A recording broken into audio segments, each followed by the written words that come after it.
దేవుని యొక్క వాక్యాన్ని చూసుకుందాం. ఈ రోజు నుంచి మీకా గ్రంథాన్ని గురువారం దినముల దేవుని యొక్క వాక్యాన్ని మనం చూసుకుందాం. మీకా గ్రంథంలో నుండి ఈ రోజున మొదటి అధ్యాయాన్ని మనం చూసుకుందాం. మీకా గ్రంథము మొదటి అధ్యాయము మొదటి వచనము చదువుకుందాం. మీకా గ్రంథంలో నుండి మొదటి అధ్యాయము మొదటి వచనము.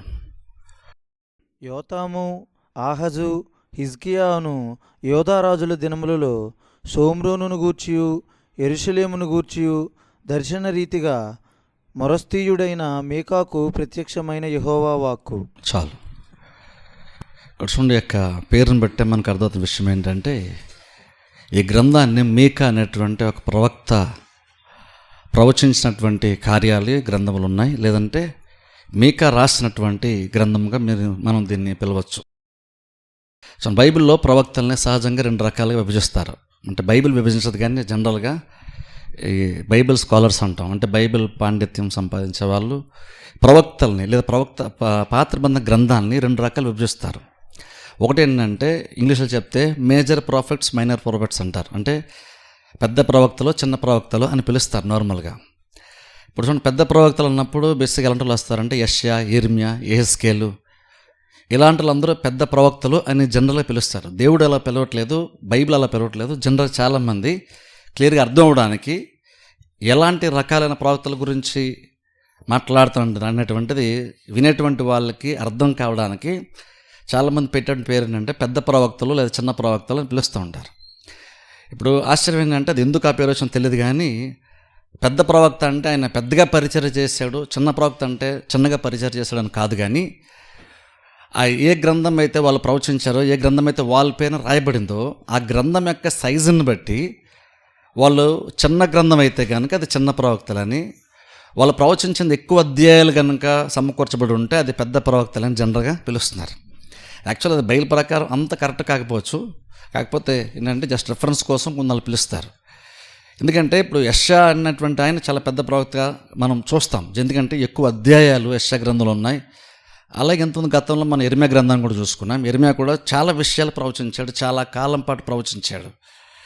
ఇప్పుడు వీళ్ళందరినీ కూడా ఏంటంటే ఎక్కువ అధ్యాయాలు రాయబడిన గ్రంథాన్ని పెద్ద ప్రవక్తలను పిలుస్తారు.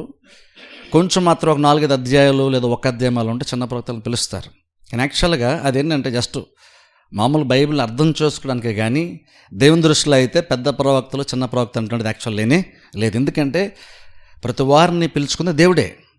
యెషయా లాంటి పెద్ద ప్రవక్తని లేదా ఏలే లాంటి వాళ్ళు పిలుచుకున్నా ఇంకనూ అదే దేవుడు పిలుచుకున్నాడు. లేదా మీకా, నహూము ఇలా చిన్న చిన్న గ్రంథాలు మనం చూస్తారు, ఈవెన్ అదన్నా సరే దేవుడే పిలుచుకున్నాడు. కాబట్టి ఒకవేళ ఎప్పుడన్నా పెద్ద ప్రవక్తలు చిన్న ప్రవక్తలు అంటే వీళ్ళు ఏదో పెద్ద వాళ్ళు వీళ్ళు చిన్న వాళ్ళు అనేవి కాదు, కానీ వాళ్ళ గ్రంథము సైజుని బట్టి వాళ్ళు పెద్ద ప్రవక్తలు చిన్న ప్రవక్తలను జనరల్ చాలామంది విభజించారు గ్రంథాలనుగా, పాత నిబంధనల ప్రవచన గ్రంథాన్ని. అలాగే మీకను కూడా చాలామంది ఎలా కన్సిడర్ చేస్తారంటే మీకు కూడా చిన్న ప్రవక్త చూస్తారు. కారణం ఏంటంటే కొన్ని అధ్యాయాలే చిన్న గ్రంథము కాబట్టి చిన్న ప్రవక్తని పిలుస్తారు. కానీ పరిచయం చేసిన విధానం మాత్రం ఖచ్చితంగా ఉన్నతంగానే చేశాడు, చాలా బలంగానే చేశాడు. ఉన్నతంగా బలంగానే ఎందుకంటున్నామంటే మీకు ఎక్కడ కూడా రాజీ పడకుండా, ఎవరికి భయపడకుండా దేవుడు చెప్పినట్లుగా ప్రజలకైనా బోధించాడు. వాళ్ళు రాజులే కావచ్చు, సామాన్య ప్రజలే కావచ్చు, అధికారులే కావచ్చు, ఎవరైనా సరే ఇంకనూ మీకా అనేటువంటి ప్రవక్త దేవుడు ఏదైతే యాక్చువల్గా మీకాకి బయలుపరిచాడో అది దర్శనంగా కావచ్చు, వాక్యంగా కావచ్చు, దాన్ని ఉన్నట్లుగా ఆయన ఏది కూడా దాచుకోకుండా, ఏది మార్చకుండా దేవుడు ఎవరికైతే చెప్పమన్న సందేశాన్ని ఇచ్చాడో ఆ మెసేజ్ ఉన్నట్లుగా మీకా ఇజ్రాయెల్ ప్రజలకు తెలియజేయడం బైబిల్ మనం చూస్తాం. రాష్ట్రం ఇక్కడ మీకా గురించి పెద్దగా మనకి ఆయన తండ్రి ఎవరు, లేదంటే ఆయన ఏ ప్రాంతం నుంచి వచ్చాడు ఏంటంటే జనరల్గా బైబిల్ ఎక్కువ ఇన్ఫర్మేషన్ మన బైబిల్ లేదు మీకా గురించి. కానీ చూడండి, బైబిల్లో మీకా అనేటువంటి పేరు పాత్రబంధంలో ఒక 5-6 సార్లు రిపీట్ అయింది. మీకా గ్రంథంలో మీకా కాకుండా ఇంకా పాత్రబంధంలో కొన్ని చోట్ల మీకా అనేటువంటి వ్యక్తులు కూడా ఉన్నారు. కానీ మీరు ఎప్పుడైనా పాత్రబంధంలో ఎక్కడైనా మీకా అని చదివితే మీకా అంటే ఈ మీకా అని అనుకోకూడదు, వేరే అదే పేరు మీద వేరే వాళ్ళు కూడా ఉన్నారు. కాబట్టి ఈ మీకా వేరు. ఈయన పరిచయం చేసిన విధానం ఎక్కువ ఏంటంటే యూదా ప్రాంతంలో పరిచయం చేసాడు ఈయన, యూదా ప్రాంతం. ఇప్పుడు చూడండి ఒకసారి కొంచెం చరిత్ర కొంచెం క్లుప్తంగా జ్ఞాపకం చేస్తాను. సొలొమోన్ టైం వరకు కూడా, సొలొమోను చనిపోయే వరకు కూడా ఇజ్రాయేల్ రాజ్యము ఒకటిగానే ఉండేది. 12 గోత్రాలు కలిపి ఒక దేశంగా ఉండేది. కానీ సొలొమోను చనిపోయిన తర్వాత సొలొమోను కుమారుడు ఆ తర్వాత వేరే ఆయన వచ్చినప్పుడు ఆయన పరిపాలన విధానము ఇజ్రాయెల్ ప్రజలకు నచ్చక 12 గోత్రాల్లో కొంతమందికి నచ్చక వాళ్ళు తిరుగుబాటు చేశారు. అలా తిరుగుబాటులో నుంచి వచ్చినటువంటి వేరుపాటును బట్టి ఏంటంటే 10 గోత్రాలేమో ఒక దేశముగా, అది ఇజ్రాయెల్ దేశముగా, 2 గోత్రాలు అంటే యూదా బెన్యామీను గోత్రము, ఈ 2 గోత్రాలు కలిపి ఒక ప్రాంతం ఒక దేశంగా విడిపోయి 2 వేర్వేరు రాజులు పరిపాలించారు. అందుకని కొన్నిసార్లు మనం యూదా రాజ్యము అని చూస్తాం, లేదంటే ఇజ్రాయెల్ రాజ్యం అని చూస్తాం. ఇప్పుడు కొంచెం జస్ట్ బైబిల్ కాలం చరిత్రలో అలా డివైడ్ అయింది. కానీ మనం ఎప్పుడైనా సరే ఈవెన్ ఇద్దరు కూడా అంటే 12 గోత్రాలు కూడా ఇజ్రాయెల్ ప్రజల విషయం మనం గుర్తుపెట్టుకోవాలి. పొలిటికల్గా అంటే రాజకీయంగా విడిపోయారు. ఒక రాజు యొక్క పరిపాలన నచ్చక కొంతమంది తిరుగుబాటు చేసి తిరుగుబాటులో నుంచి కొంతమంది విడిపోయారు. అలా విడిపోయిన వాళ్ళు 10 మంది కలిపి ఒక దేశంగా మారారు. వాళ్ళు ఇజ్రాయెల్ దేశంగా పిలువబడుతున్నారు. మిగిలిన ఇద్దరు ఏంటంటే యూదా గోత్రము అలాగే బెన్యామీను గోత్రము. వీళ్ళిద్దరూ ఈ గోత్రాల నుండి విడిపోయారు. వీళ్ళు సపరేట్గా వేరే ప్రాంతంలో వాళ్ళు నివసించారు. ఇజ్రాయెల్ దేశంలోనే, వాగ్దాన దేశంలోనే. వాళ్ళదేమో యూదా ప్రాంతం అని పిలువబడుతుంది. కాబట్టి బేసిక్గా 2 ప్రాంతాలు బైబిల్ ఇక్కడ జనరల్ మనం చూస్తాం. యెరూషలేం అని లేదా ఇజ్రాయెల్ అని చూస్తాం, లేదంటే యూదా ప్రాంతము లేదా యూదా రాజ్యము లేదా యూదా ప్రజలు యూదా రాజు అని చూస్తాం, లేదంటే యెరూషలేం రాజు లేదా ఇజ్రాయెల్ రాజు అని కూడా మనం చూస్తాం. బేసిక్ ఏంటి ఇవన్నీ కూడా డివైడ్ అయిపోయినాయి. కానీ మనం గుర్తుపెట్టుకోవాల్సింది ఏంటంటే అది రాజకీయంగా వాళ్ళు డివైడ్ అయ్యారు, కానీ ఇంకొను వాళ్ళందరూ కూడా ఇజ్రాయెల్ ప్రజలే. కాబట్టి ఇంకొను వారి నుంచి మనం ఇంకొను ఈక్వల్గానే మనం లెసన్ చాలా విషయాలు మనం నేర్చుకోవచ్చు. కానీ ఇక్కడ చూస్తే జస్ట్ ఇన్ఫర్మేషన్ కోసం చూస్తే మీకా ఏ జన్మునకు ఎక్కువ శాతం పరిచయం చేశాడు అంటే యూదా ప్రాంతంకి ఎక్కువ పరిచయం చేశాడు. అంటే బెన్యామీను గోత్రము యూదా గోత్రం ఉండే ప్రాంతానికి స్టార్టింగ్లో పరిచయం చేశాడు, కొన్ని విషయాలు తెలియజేశాడు. కానీ యాక్చువల్గా ఆయన పరిచర్య ఆ యూదా ప్రాంతంతో పరిమితమైపోలేదు. కానీ రాను రాను కాలం గడిచే కొలది కొంతకాలం గడిచిన తర్వాత అదే సందేశం దేవుడు యూదా ప్రజలతోనూ మాట్లాడతాడు, అదే టైంలో యెరూషలేం లేదా ఇజ్రాయెల్ ప్రజలతో కూడా దేవుడు అంటే పక్కగానే ఉన్నటువంటి వేరే రాజ్యంతో కూడా దేవుడు మాట్లాడుతున్నాడు. ఎందుకంటే బేసిక్ ఈ 2 రాజ్యాలు కూడా చాలా వరకు దేవునికి విరోధంగా వాళ్ళు జీవించడం బైబిల్ మనం చూస్తాం. అందుకనే దేవుడు ఒక ప్రవక్తను లేపాడు. ఈ ప్రవక్త కొన్ని విషయాలు దేవుడు ప్రవచించినటువంటి కార్యాలను ఈయన ప్రవచించాడు. బేసిక్గా మీకా జీవించినటువంటి అదే టైంలోనే చాలామంది ఏం చెప్తారంటే ఈవెన్ యెషయా కూడా సుమారుగా ఆ టైంలోనే కొంచెం అటు ఇటుగా, ఇద్దరు ఒకే కాలం కాదు, ఒకే ఎగ్జాక్ట్ ఒకటే ప్రాంతము కాదు, కానీ కొంచెం అటు ఇటుగా దాదాపు ఒకటే కాలంలో ఇద్దరు కూడా పరిచర్య చేశారు. కొంచెం ప్రాంతాలు కొంచెం దగ్గరలోనే ఇద్దరు కూడా పరిచర్య చేశారు. ఎందుకంటే చూడండి, ఒకసారి యెషయా గ్రంథంలోకి వెళ్దాం. ఒకసారి ఈ మొదటి వచనం ఎగ్జాక్ట్ ఏముందో, ఏ కాలం గురించి ఉందో అదే కాలం గురించి యెషయా గ్రంథంలో కూడా మొదటి అధ్యాయం మొదటి వచనం ఉంటుంది. ఒకసారి అది కూడా జస్ట్ ఇన్ఫర్మేషన్ కోసం చదువుకుందాం. ఒకసారి చదువు యెషయా గ్రంథం మొదటి అధ్యాయం మొదటి వచనం. ఉజ్జియా, యోతాము, ఆహజు, హిజ్కియాయును యోధారాజుల దినములలో యోధాను గూర్చియు యెరూషలేమును గూర్చియు ఆమోజు కుమారుడుగు యెషయాకు కలిగిన దర్శనము. చూస్తారు, ఇక్కడ మనం చూస్తే ఎగ్జాక్ట్ అదే రాజుల పేర్లు ఇక్కడ కూడా ఇవ్వబడుతున్నాయి. చూడండి, యోతాము, ఆహాజు, హిజ్కియా అని యూదా రాజుల దినముల్లో అని చూస్తాం. దాన్ని బట్టి చాలామంది ఏం చెప్తారంటే యెషయా అలాగనే మీకా కూడా ఇద్దరు కూడా దాదాపు సుమారుగా ఒకటే కాలంలో ఇజ్రాయెల్ ప్రజలకి లేదంటే 12 గోత్రాలకి వాళ్ళు పరిచర్య చేశారు. అంటే ఒక రకంగా చెప్పాలంటే ఇజ్రాయెల్ 12 గోత్రాలు ఇజ్రాయెల్ దేశంగా చూసుకుంటే ఒక ప్రాంతంలో కొన్ని ప్రాంతాల్లో దేవుడు యెషయాను వాడుకున్నాడు, అదే టైంలో మరికొన్ని ప్రాంతాల్లో దేవుడు మీకాని ప్రవక్తగా వాడుకున్నాడు. ఎందుకంటే ఒక పెద్ద దేశం మనం మాట్లాడుతున్నాం, ఈ ఒక్క వ్యక్తే మొత్తం దేశమంతా మెసేజ్ని పంపించలేడు. కాబట్టేమో దేవుడు ఒక టైం వస్తే యెషయాను కూడా దేవుడు ఏర్పాటు చేసుకున్నాడు. యెషయాను కూడా దేవుడు పిలుచుకున్నాడు. యెషయా కూడా అలాగనే అదే టైంలో పరిచర్య చేశాడు. అలాగే మీకా కూడా అదే టైంలో బేసిక్గా పరిచర్య చేశాడు. ఇప్పుడు చూడండి, మీకా అనేటువంటి పేరుకి బేసిక్ మీన్ కూడా ఏంటంటే మికాయేలు అన్న పేరును చూస్తారు, దేవుని యొక్క ప్రధాన దూత మికాయేలు. అందులోంచి వచ్చిన పేరే. అందులో ఒక రకంగా షార్ట్ కట్గా మికాయేల్ని షార్ట్ కట్ పిలిస్తే మీకా అని పిలవచ్చు అంట.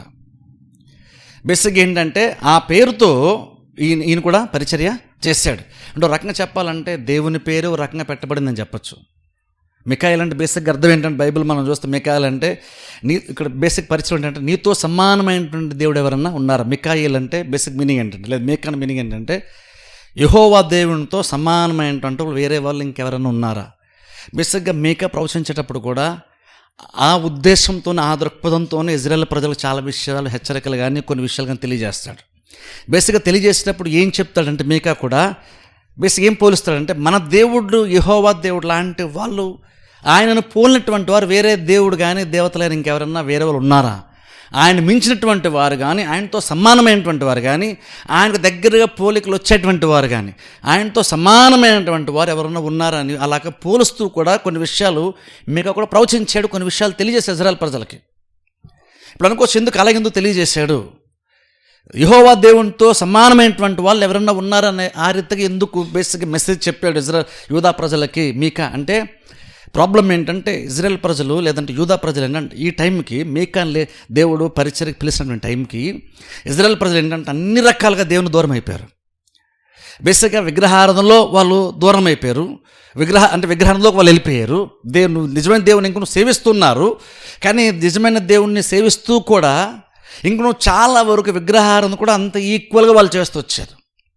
ఇప్పుడు దేవుడికి అది యాక్చువల్గా ఎప్పుడు కూడా దేవుడికి అది నచ్చదు. విగ్రహారాధన అంటే యాక్చువల్గా దేవునికి ఏమాత్రం కూడా నచ్చదు.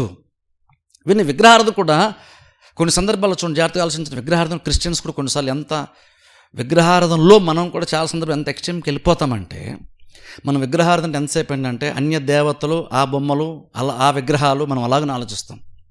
కానీ విగ్రహారాధన అంటే బేసిక్ మీనింగ్ ఏంటంటే ఏదో ఒక వస్తువుని, ఏదో ఒక రూపాన్ని మనము దానికి ఎక్కువ దేవుని కంటే ఎక్కువ విలువనిస్తూ దాన్ని ఎప్పుడైతే సేవిస్తామో లేదా దాన్ని పూజిస్తామో దాన్ని ఆరాధిస్తామో అది విగ్రహారాధన. ఇప్పుడు యాక్చువల్ బైబిల్ మనం చూస్తే మీకా ప్రవచించినటువంటి టైంలో ఇక్కడ బైబిల్ కూడా చూడండి, ఇక్కడ హిజ్కియా అని చూసారా? రాబోతున్న నిర్మలో వీలైతే తర్వాత కూడా చూద్దాం మనం దాన్ని. హిజ్కియా అంటే రాజు కూడా పరిపాలిస్తున్నప్పుడు ఈ మీకా ఇలా ప్రవచించాడు. ఇలా మీకా ప్రవచించినటువంటి దాని తర్వాత హెచ్చరించిన తర్వాతనే ఈ హిజ్కియా అనేటువంటి రాజు కూడా ఏం చేస్తాడంటే ఉన్నత స్థలములకు వెళ్ళి అక్కడ ఇజ్రాయెల్ ప్రజలు పూజిస్తున్నటువంటి ఆ విగ్రహం అంతటిని కూడా ఆయన నేలమట్టం చేసి పడేసి మొత్తం నిర్మూలన చేసేస్తాడు. మీరు ఎంతమంది గుర్తుందో అలా నిర్మూలన చేసిన టైంలో కూడా యాక్చువల్గా బైబిల్ కనుక మనం 2 రాజుల గ్రంథంలో చూస్తే వాళ్ళు ఆ విగ్రహారాధనలు ఇంకొకటి ఏముంటుందో తెలుసా? ఒక టైంలో ఇజ్రాయెల్ ప్రజలు అరణ్యయాత్ర ఉన్నప్పుడు ఇజ్రాయెల్ ప్రజల సర్పంలో వచ్చి కరిచేసినప్పుడు, మోషే వ్యతిరేకంగా తిరుగుబాటు చేసినప్పుడు ఇజ్రాయెల్ ప్రజలకి దేవుడు సర్పాలను పంపించినప్పుడు ఆ సర్పాలను వచ్చి కరిచేస్తున్నప్పుడు వాళ్ళు మోషేకి మొరపెట్టినప్పుడు దేవుడు ఆలోచనిస్తాడు ఏమనంటే, మోషేని విత్తడి సర్పాన్ని తయారు చేసి ఒక బ్రాన్ మీద దాన్ని ఎత్తైన స్థలం నిలబెట్టు, ఎవరైతే చూస్తారో నిదానించి వాళ్ళందరూ స్వస్థత పొందుకుంటారని చెప్తాడు. ఆ టైంలో మోషే ఎత్తడి సర్పాన్ని గబగబా చేయించి అక్కడ నిలబెడితే వాళ్ళు స్వస్థ వచ్చింది. కానీ ఇజ్రాయెల్ ప్రజల ప్రాబ్లం తెలుసా? అప్పుడు కదా ఓకే బాగానే జరిగిపోయింది. కానీ ఈ మీకా ప్రవచించేటువంటి టైంకి యూదా ప్రజలకు ఇజ్రాయెల్ ప్రజలు ఏం చేశారంటే వేరే అన్య దేవతలను విగ్రహాన్ని తెచ్చుకొని దాంతోపాటు పూజిస్తుంటూ కూడా ఈ మోషే చేసిన ఇతర సర్పాన్ని కూడా మరి ఏమో తెలియదు కానీ వాళ్ళు జాగ్రత్త భద్రపరుచుంచారు. దాన్ని కూడా తీసుకొచ్చి దాన్ని కూడా వాళ్ళు పూజించడం స్టార్ట్ చేశారు. ఇప్పుడు చూడండి, ఒకసారి ఆలోచించండి. ఇప్పుడు ఒకప్పుడు దేవుడు ఇత్తడి సర్పాన్ని చేయించమన్నాడు, అది మంచి ఉద్దేశంతో చేయించమన్నాడు. దాని ద్వారా ఇజ్రాయెల్ ప్రజలకి మేలు జరిగింది, దాని ద్వారా ఇజ్రాయెల్ ప్రజలు స్వస్థ వచ్చింది. ఆ టైంలో దేవుడే చేయమన్నాడు. అది ఇంకొన అది ఒక రకంగా చెప్పండి, విగ్రహం లాంటిదే, ఒక రూపం కాబట్టి విగ్రహం లాంటిది. కానీ విగ్రహం అని మనం పిలవం, ఎందుకంటే దాన్ని ఆ టైంకి వాళ్ళు పూజించట్లేదు. ఒక ఆకారాన్ని పూజిస్తే అది విగ్రహారాధన అవుతుంది. ఆ టైంలో దేవుడు ఒక సర్పం రూపంలో చేయించమన్నాడు. దాని ద్వారా దేవుడు ఎవరైతే నిదానం చూస్తారో వాళ్ళు స్వస్థ పొందుకుంటారని దేవుడు చెప్పాడు. ఈవెన్ పాత నిబంధనలో కూడా దేవుడు అది ఎందుకు చెప్పాడంటే, ఒక టైం వస్తే ఆ ఒక మ్రాను మీద ఇతర సర్పాన్ని నిలబెట్టమని దేవుడు మోషేకి చెప్పాడు. ఈవెన్ అది కూడా యాక్చువల్గా యేసుక్రీస్తుకు సిలువకు సాదృశ్యంగానే దేవుడు ఆ టైంలో చెప్పాడు. ఒక టైం వస్తే నేను నా కుమారుని ఇలాంటి మ్రాను మీద నేను వేలాడదీస్తాను, ఆయన పొందినటువంటి దెబ్బల చేత ప్రజలకి స్వస్థత వస్తుంది అని విషయాన్ని ఇజ్రాయెల్ ప్రజలకి దృష్టాంతంగా అరణ్యయాత్రలోనే దేవుడు సిలువను పరిచయం చేశాడు, మెస్సియాని పరిచయం చేశాడు. యేసుక్రీస్తు వీరి స్వస్థత కొరకు ఆయన కూడా గాయపరచబడతాడు అనేటువంటి విషయాన్ని అప్పుడే పాత నిబంధనలోనే దేవుడు ఇత్తడి సర్పం ద్వారా మెసేజ్ వాళ్ళు పాస్ చేశాడు. కాబట్టి అప్పుడు కదా మంచిదే. కానీ ప్రాబ్లం ఏంటంటే వాళ్ళు స్వస్థత పొందుకున్నారు ఆ టైంలో, బాగానే ఉంది. కానీ తర్వాత తరం వచ్చినప్పుడు వాళ్ళు ఏం చేశారంటే దాని ద్వారా కొన్ని మేళ్ళు వీళ్ళ పూర్వీకులకి జరిగేసరికి ఇప్పుడు దాన్ని కూడా తెచ్చి వీళ్ళు పూజించడం స్టార్ట్ చేశారు. ఇతర సర్పము ఎవరికి మనసులోంచి వచ్చిన ఆలోచన అంటే దేవుని యొక్క మనసులో వచ్చినటువంటి ఆలోచనే. కానీ ప్రాబ్లం ఏంటి తెలుసా? చాలా సందర్భం ఈవెన్ ఇప్పటికి కూడా క్రిస్టియన్స్ చాలామంది చాలా విషయాలు విగ్రహారాధన, నేను పేర్లు మెన్షన్ చేయను కానీ చాలా విషయాలు ఇంకొన మనం కూడా చాలా కొన్ని వస్తువులు కొన్ని కాళ్ళకి దేవుడి కంటే ఎక్కువ ఇంపార్టెన్స్ ఇచ్చేస్తాం మనం. యాక్చువల్గా కొన్నిటి విలువ ఇవ్వచ్చు, కానీ దాని ఉద్దేశం ఏంటో తెలుసుకోవాలి, దాని యొక్క అర్థం ఏంటో తెలుసుకుని దాన్ని అక్కడ అర్థం గ్రహించి అంతవరకు అక్కడ మెసేజ్ మనకి దేవుడు ఏం పాస్ చేస్తున్నాడు, ఏ విషయాన్ని తెలియజేయడానికి దేవుడు మనకి విషయాన్ని పరిచయం చేశాడు అని అర్థం చేసుకొని విషయాన్ని అర్థం చేసుకోవాలి, వాక్యాన్ని అర్థం చేసుకోవాలి, మెసేజ్ని అర్థం చేసుకోవాలి, సందేశాన్ని. కానీ ప్రాబ్లం ఏంటంటే సందేశాన్ని పక్కన పెట్టేస్తాం, వస్తువుకి ఎక్కువ ఇంపార్టెన్స్ చాలా సందర్భాల్లో ఇచ్చేస్తాం. ఇవన్నీ చెప్తున్నాను చూడండి. ఈవెన్ సిలువకైనా సరే ఆకారానికి ఎక్కువ ఇంపార్టెన్స్ యాక్చువల్గా మనం ఇవ్వకూడదు. ఆకారం కూడా ఇంపార్టెన్స్ ఇవ్వకూడదు. సిలువ అంటే దేనికి వాల్యూ అంటే ఆకారం చూసిన వాల్యూ కాదు, సిలువ మెసేజ్ మనకి ఇంపార్టెంట్. అక్కడ సిలువని గురించి అతిశయపడతానని సిగ్గుపడని పౌలు చెప్తున్నప్పుడు ఆకారం గురించి మాట్లాడట్లేదు, షేప్ గురించి మాట్లాడట్లేదు. సిలువ అంటే సిలువను కూర్చున్న వార్త గురించి మాట్లాడతాడు పౌలు. మనం అత్యంచాల్సింది, గౌరవించాల్సింది, సంతోషించాల్సింది, లేదంటే ఆనందించాల్సింది సిలువ సందేశాన్ని బట్టి, సిలువ కూర్చున్న వార్తను బట్టి మనం సంతోషించాలి, కానీ సిలువను ఆకారాన్ని బట్టి యాక్చువల్గా అయితే కాదు. ఆ మెసేజ్కి ఎక్కువ గౌరవం ఇవ్వాలి మనం. కానీ ప్రాబ్లం ఏంటంటే ఎక్కువ మంది మెసేజ్ కంటే ఎక్కువగా అసలు సిలువ కూర్చున్న వార్త ఏంటో కూడా చాలామంది క్రిస్టియన్స్ ఇంకనూ తెలియదు, కానీ సిలువకు మాత్రం ఎక్కువ వాల్యూ మనం ఇచ్చేస్తాం, ఒక ఆకారం విలువిస్తాం. ఎప్పుడైతే నువ్వు దేవుడినైనా సరే దేవుడి పరిచయం చేసిన దానిలో కనుక నువ్వు దేవుడిని చూస్తున్నాను, ఒక వస్తువులో నేను దేవుడిని చూస్తున్నామంటే ఇంకను అది విగ్రహారాధనతోనే దేవుడు దాన్ని సమానంగా చూస్తాడు. అందుకే చూడండి, దేవుడు ఆత్మ కనుక, దేవుడు ఆత్మ అన్నాడు కాబట్టి దేవుడిని ఎవరు చూడలేదు కాబట్టి దేవుడు ఎప్పుడు కూడా తాను ఏమనుకున్నాడంటే, నన్ను మీరు ఊహించుకునేటప్పుడు, నేను అర్థం చేసుకునేటప్పుడు నన్ను ఏ రూపాన్ని కూడా మీరు పరిమితము చేయకూడదు. ఎందుకు పరిమితం చేయకూడదు? నాకు ఒక వస్తువులో దేవుని చూసుకుంటే బాగుంటుందండి, నాకు ఫోటోలు చూసుకుంటే బాగుంటుంది అని కొన్నిసార్లు కొంతమంది అంటారు. కానీ దేవుడు దాన్ని యాక్చువల్గా అవమానంగా దేవుడు ఫీల్ అవుతున్నాడు. ఎందుకంటే దేవుని యొక్క గొప్పతనంతో పోల్చుకున్నప్పుడు నువ్వే ఒక్క ఆకారానికి, ఒక వస్తువు కూడా దానిలో నేను దేవుని చూస్తాను అన్నప్పుడు నువ్వు ఇండైరెక్ట్గా నువ్వు దేవుని అవమానపరిచావు. ఎందుకంటే నీకు ఇంకా దేవుడు ఎలాంటి నీకు అర్థం కాలేదు. అసలు నీకు దేవుడు ఎలాంటి అర్థం కానప్పుడు నువ్వు ఒక వస్తువులో నువ్వు దేవుని ఎలా చూడగలుగుతావు? అది పాయింట్. కొన్నిసార్లు కొంతమంది అంటారు, నేను ఇందులో దేవుని చూసుకుంటానండి, జస్ట్ నాకు అప్పుడు కొంచెం మనసు నెమ్మదిగా ఉంటుంది, బాగుంటుందండి అంటారు. కానీ నేను పాయింట్ ఏంటంటే, సరే నువ్వు చూసుకున్నావు, నీ వరకు నీకు బాగానే ఉంది, కానీ ప్రాబ్లం ఏంటి, దేవుడు దాన్ని ఇన్సల్ట్గా ఫీల్ అవుతాడు. నువ్వు దేవుని చూసుకుంటున్నానని, నేను దేవుని అందులో చూస్తున్నాను అన్నావు, కానీ ఒక క్రిస్టియన్ కనుక ఒక వస్తువులు నేను దేవుని చూస్తున్నాను అన్నాడంటే నాకు అర్థమవుతుంది అంటే ఆ వస్తువులు నిజంగా ఆయన దేవుని చూడట్లేదు. ఎందుకంటే దేవుడు అసలు ఫస్ట్ నీకు అర్థమే కాలేదు. ఎందుకంటే నీకు నిజంగా దేవుడు అర్థమైతే నువ్వు అసలు దేవుని వస్తువులను చూడవు. నీకు దేవుడు అర్థం కానప్పుడు, నీకు అర్థం కాకపోతే నువ్వు వస్తువులో దేవుని చూస్తానంటావు.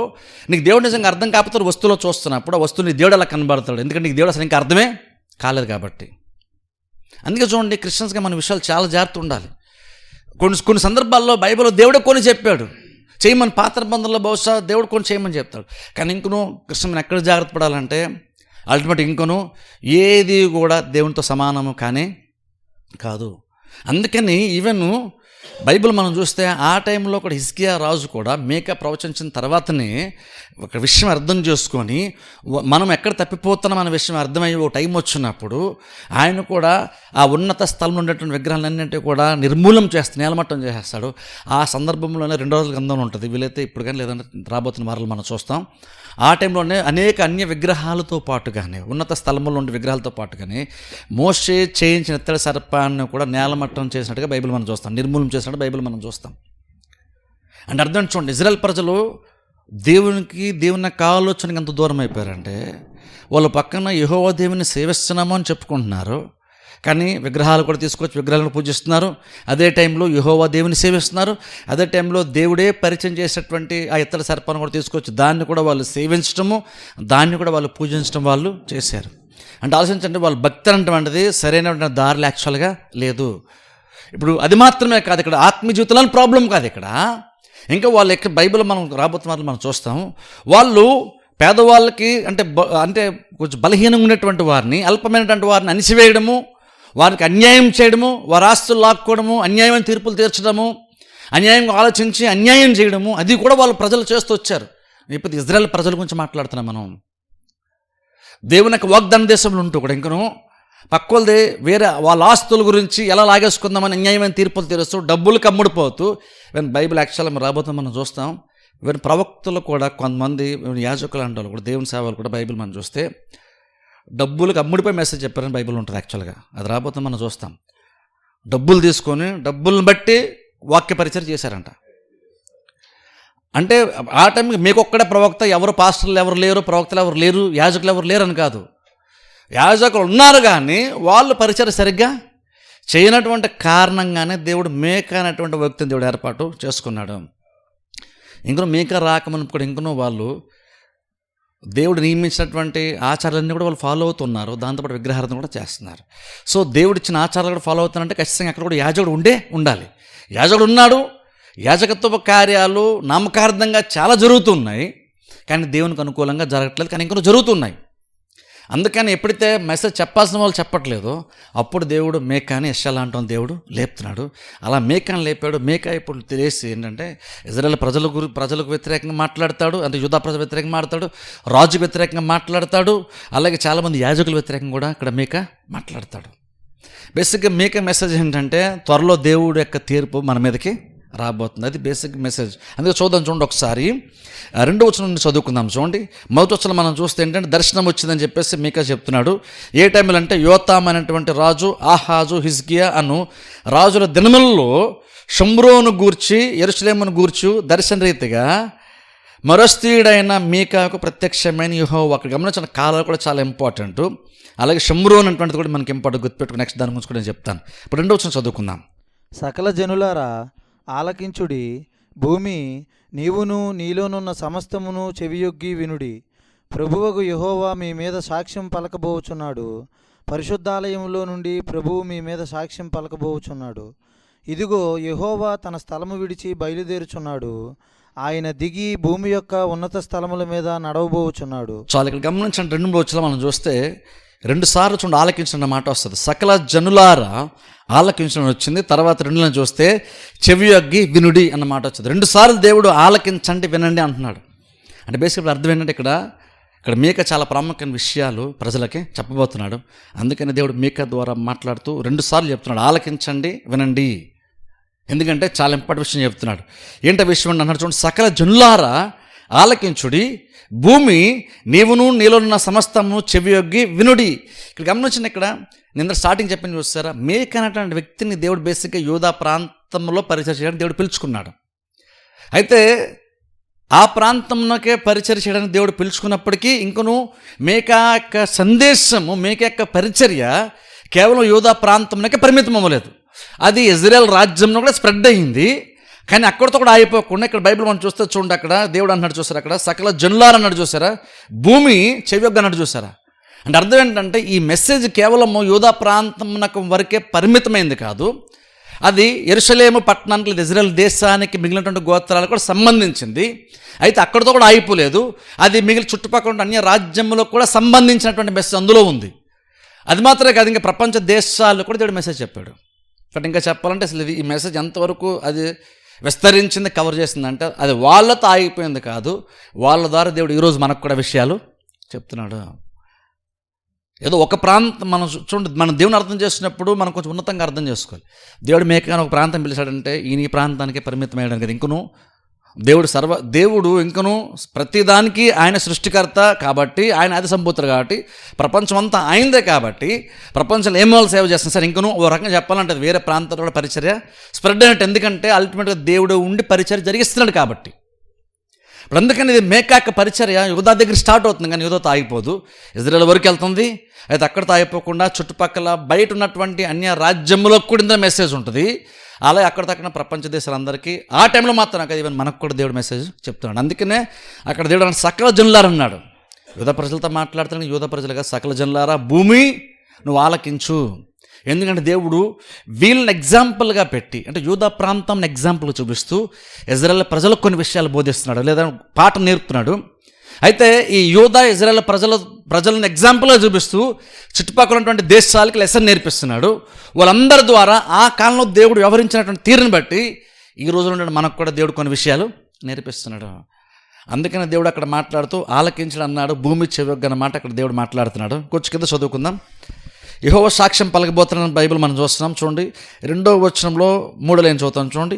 యెహోవా మీ మీద సాక్ష్యం పలకబోచున్నాడు, పరిశుద్ధాలయములో నుండి ప్రభువు మీ మీద సాక్ష్యం పలకబోతున్నాడు. ఏమని? 3వ వచనము, ఇదిగో యెహోవా తన స్థలము విడిచి బయలుదేరుచున్నాడు. యెహోవా తన స్థలము విడిచి బయలుదేరుచున్నాడు. ఆయన దిగి భూమి యొక్క ఉన్నత స్థలముల మీద నడవబోచున్నాడు. ఆయన దిగి భూమి యొక్క ఉన్నత స్థలముల మీద నడవబోచున్నాడు. గమనించిన ఇక్కడ బైబిల్ చూడండి, ఇక్కడ దృష్టాంతంగా దేవుడు మాట్లాడుతున్నాడు. మీకు అంటే దేవుడు పరలోకం నుండి లేదా ఆయన కూర్చుని సింహాసనం నుండి దిగొచ్చి మీ మధ్యకైనా రాబోతున్నాడు, మీ మధ్య నడవబోతున్నాడు, మీ దగ్గర రాబోతున్నాడని బైబిల్లో చూస్తున్నాం. ఇప్పుడు కొన్నిసార్లు ఎలా ఉంటుందంటే దేవుడు కూడా ఒక మనిషి అయ్యింటే, ఒక ప్రాంతాన్ని పరిమితం అయ్యాడంటే అక్కడ బయలుదేరాడు మీ దగ్గరకు వచ్చేస్తున్నాడు అని ఉందని మనకు కొన్నిసార్లు అనిపిస్తుంది. కానీ బేసిక్ మీనింగ్ ఏంటంటే అక్కడ అర్థం యాక్చువల్గా ఎలా వస్తుందంటే దేవుడు సర్వవ్యాప్తి కాబట్టి ఆ దృక్పథంతో కొన్ని వాక్యాలను అర్థం చేసుకోవాలి. అందుకని దేవుని యొక్క స్వభావాన్ని అర్థం చేసుకొని దాన్ని బట్టి బైబిల్ చదవడం అర్థం చేసుకోవడం చాలా ఇంపార్టెంట్. దేవుడు బేసిక్గా రాసిన బేసిక్ ఏం చెప్తాడు, మీ మధ్యకు వస్తాడు, మీకు వ్యతిరేకంగా ఆయన సాక్ష్యం పలుకుతాడు అని చెప్తున్న బేసిక్ అర్థం ఏంటంటే, దేవుడు దిగొస్తాడంటే అర్థం ఏంటంటే, అప్పటి వరకు వాళ్ళు ఎలా జీవించారంటే వాళ్ళు దేవుని సేవిస్తున్నామని చెప్పుకుంటున్నారు, ఆచారాలు సాంప్రదాయాలు అన్నీ పాటిస్తున్నారు, కానీ బేసిక్గా వాళ్ళు ఎక్కడ కూడా దేవుని కూర్చున్న తలంపులు వాళ్ళ మైండ్లో యాక్చువల్గా లేవు. అంటే దేవుని గురించి ఏమాత్రం కూడా బేసిక్గా ఆలోచించట్లేదు. దేవుడు వారి మధ్య ఉన్నాడన్న విషయం కూడా ఆయన సన్నిధిని అనుభవించే స్థితే కానీ ఆ అవేర్నెస్, ఆ గ్రహింపు కూడా ఈ ప్రజలకి లేదు.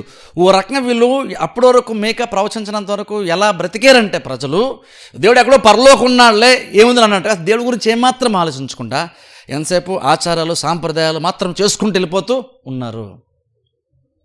అంటే అసలు దేవుడు ఇక్కడ లేడన్నట్టుగానే వాళ్ళు ప్రవర్తించారు.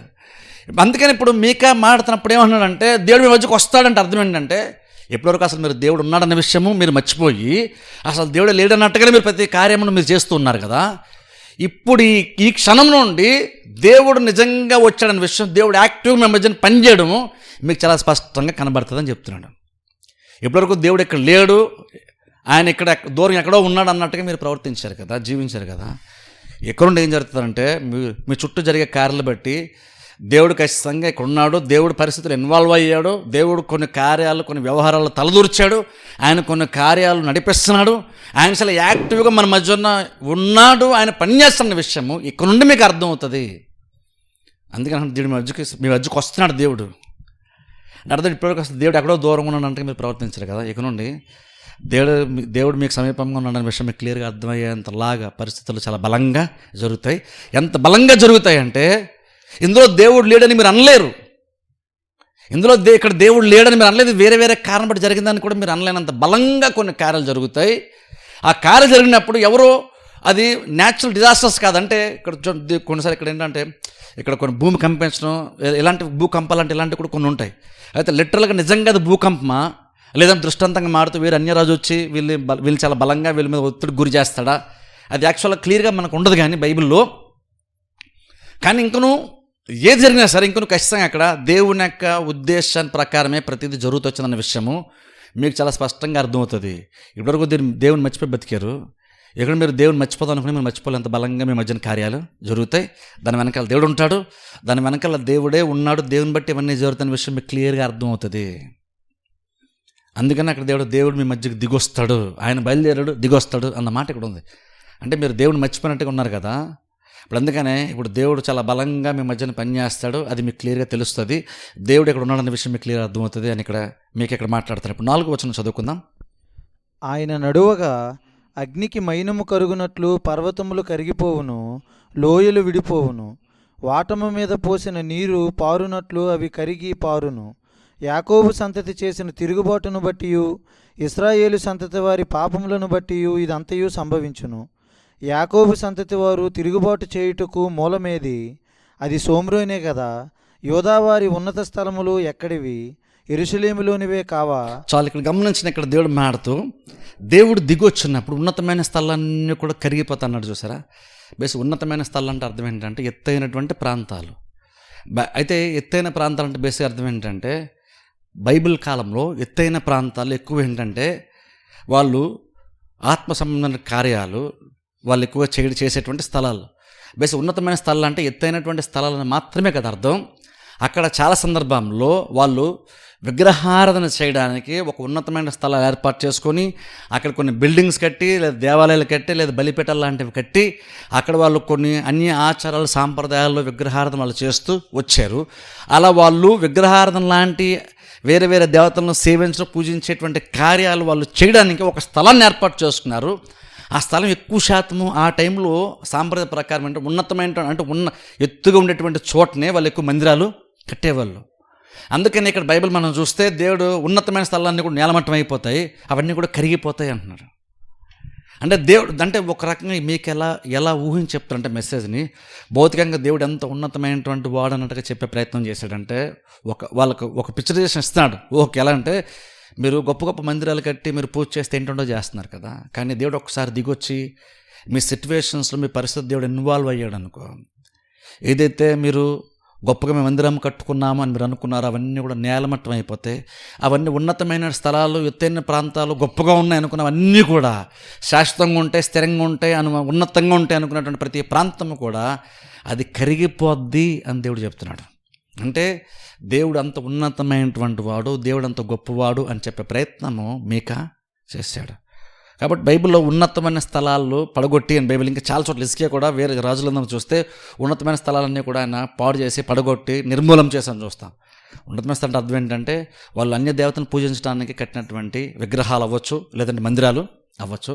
అవి బేసిక్గా వాళ్ళు ఉన్నతమైన అంటే ఎత్తైన ప్రాంతాల్లో కట్టేవాళ్ళు. కాబట్టి మీకేం చెప్తున్నారంటే మీరు అవి విగ్రహాలను చేయడానికి ఉన్నతమైన స్థలాలకు వెళ్ళి మీరు పూజ చేస్తే అవన్నీ చేస్తున్నారు కదా.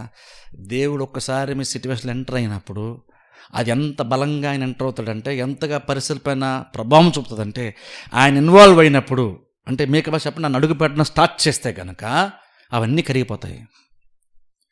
అవన్నీ నేలమట్టం అయిపోతాను మాత్రం చెప్పలేదు, కరిగిపోతాను చెప్తున్నాడు ఇక్కడ. ఒక మైనము కవ్వుతో కరిగిపోతాను చెప్తున్నాడు ఇక్కడ. అంటే ఏం చెప్తున్నాడంటే దేవుడు అంత ఉన్నతమైనటువంటి వాడు అని చెప్తున్నాడు. అందుకనే దేవునితో సమానమైన వారు, దేవునితో పోలిన ఎవరున్నారు అంటాడు మీకా. లాస్ట్ అధ్యాయంలో ఒక వచనం కూడా యాక్చువల్గా మాట ఉంటుంది, మీకా గ్రంథ చివరి అధ్యాయంలో కూడా మాట ఉంటుంది. అంటే అర్థం దేవుడు ఎంత ఉన్నతమైనటువంటి వాడో మీకు తెలుసా అని మాడుతూ, మీరు అంత గొప్ప దేవుని వదిలేసి మీరు విగ్రహారాధన చేస్తున్నారు, మోషత్తల సర్పాన్ని పూజిస్తున్నారు, వేరే వేరే విగ్రహాలు మీరు పూజిస్తున్నారు. కానీ తెలుసు ఒకసారి నిజంగా దేవుడు ఎంటర్ అయితే మీరు ఏదైతే మందిరము అనుకోని మీరు విగ్రహారాధన లేదా పూజలు మీరు చేస్తూ ఉన్నారో అవన్నీ కూడా నేలమట్టం అయిపోతాయి, అవన్నీ కూడా కరిగిపోతాయి. దేవుడు ఎంటర్ అయితే దేవుని ముందు ఏది నిలబడదు. ఆయన అంత గొప్పోడు, ఇవంత అల్పమైనటువంటివి. ఉన్నతమైనటువంటి స్థలము, దీన్ని డోకలేదని మీరు అనుకుంటున్నారు, కానీ ఇది కూడా నీరు గారిపోద్ది, ఇది కూడా కరిగిపోద్ది అని మీకు ఎక్కడ చెప్తున్నాడు. ఇంకొంచెం కింద చదువుకుందాం. కారణం ఏంటని చెప్తున్నాడంటే చూడండి, 5వ వచనం ఒకసారి చదువుకుందాం. యాకోబు సంతతి చేసిన తిరుగుబాటును బట్టి ఇశ్రాయేలు సంతతి వారి పాపములను బట్టి ఇదంతయు సంభవించును. యాకోబు సంతతి వారు తిరుగుబాటు చేయుటకు మూలమేది? అది సోమ్రేనే కదా. యోదావారి ఉన్నత స్థలములు ఎక్కడివి?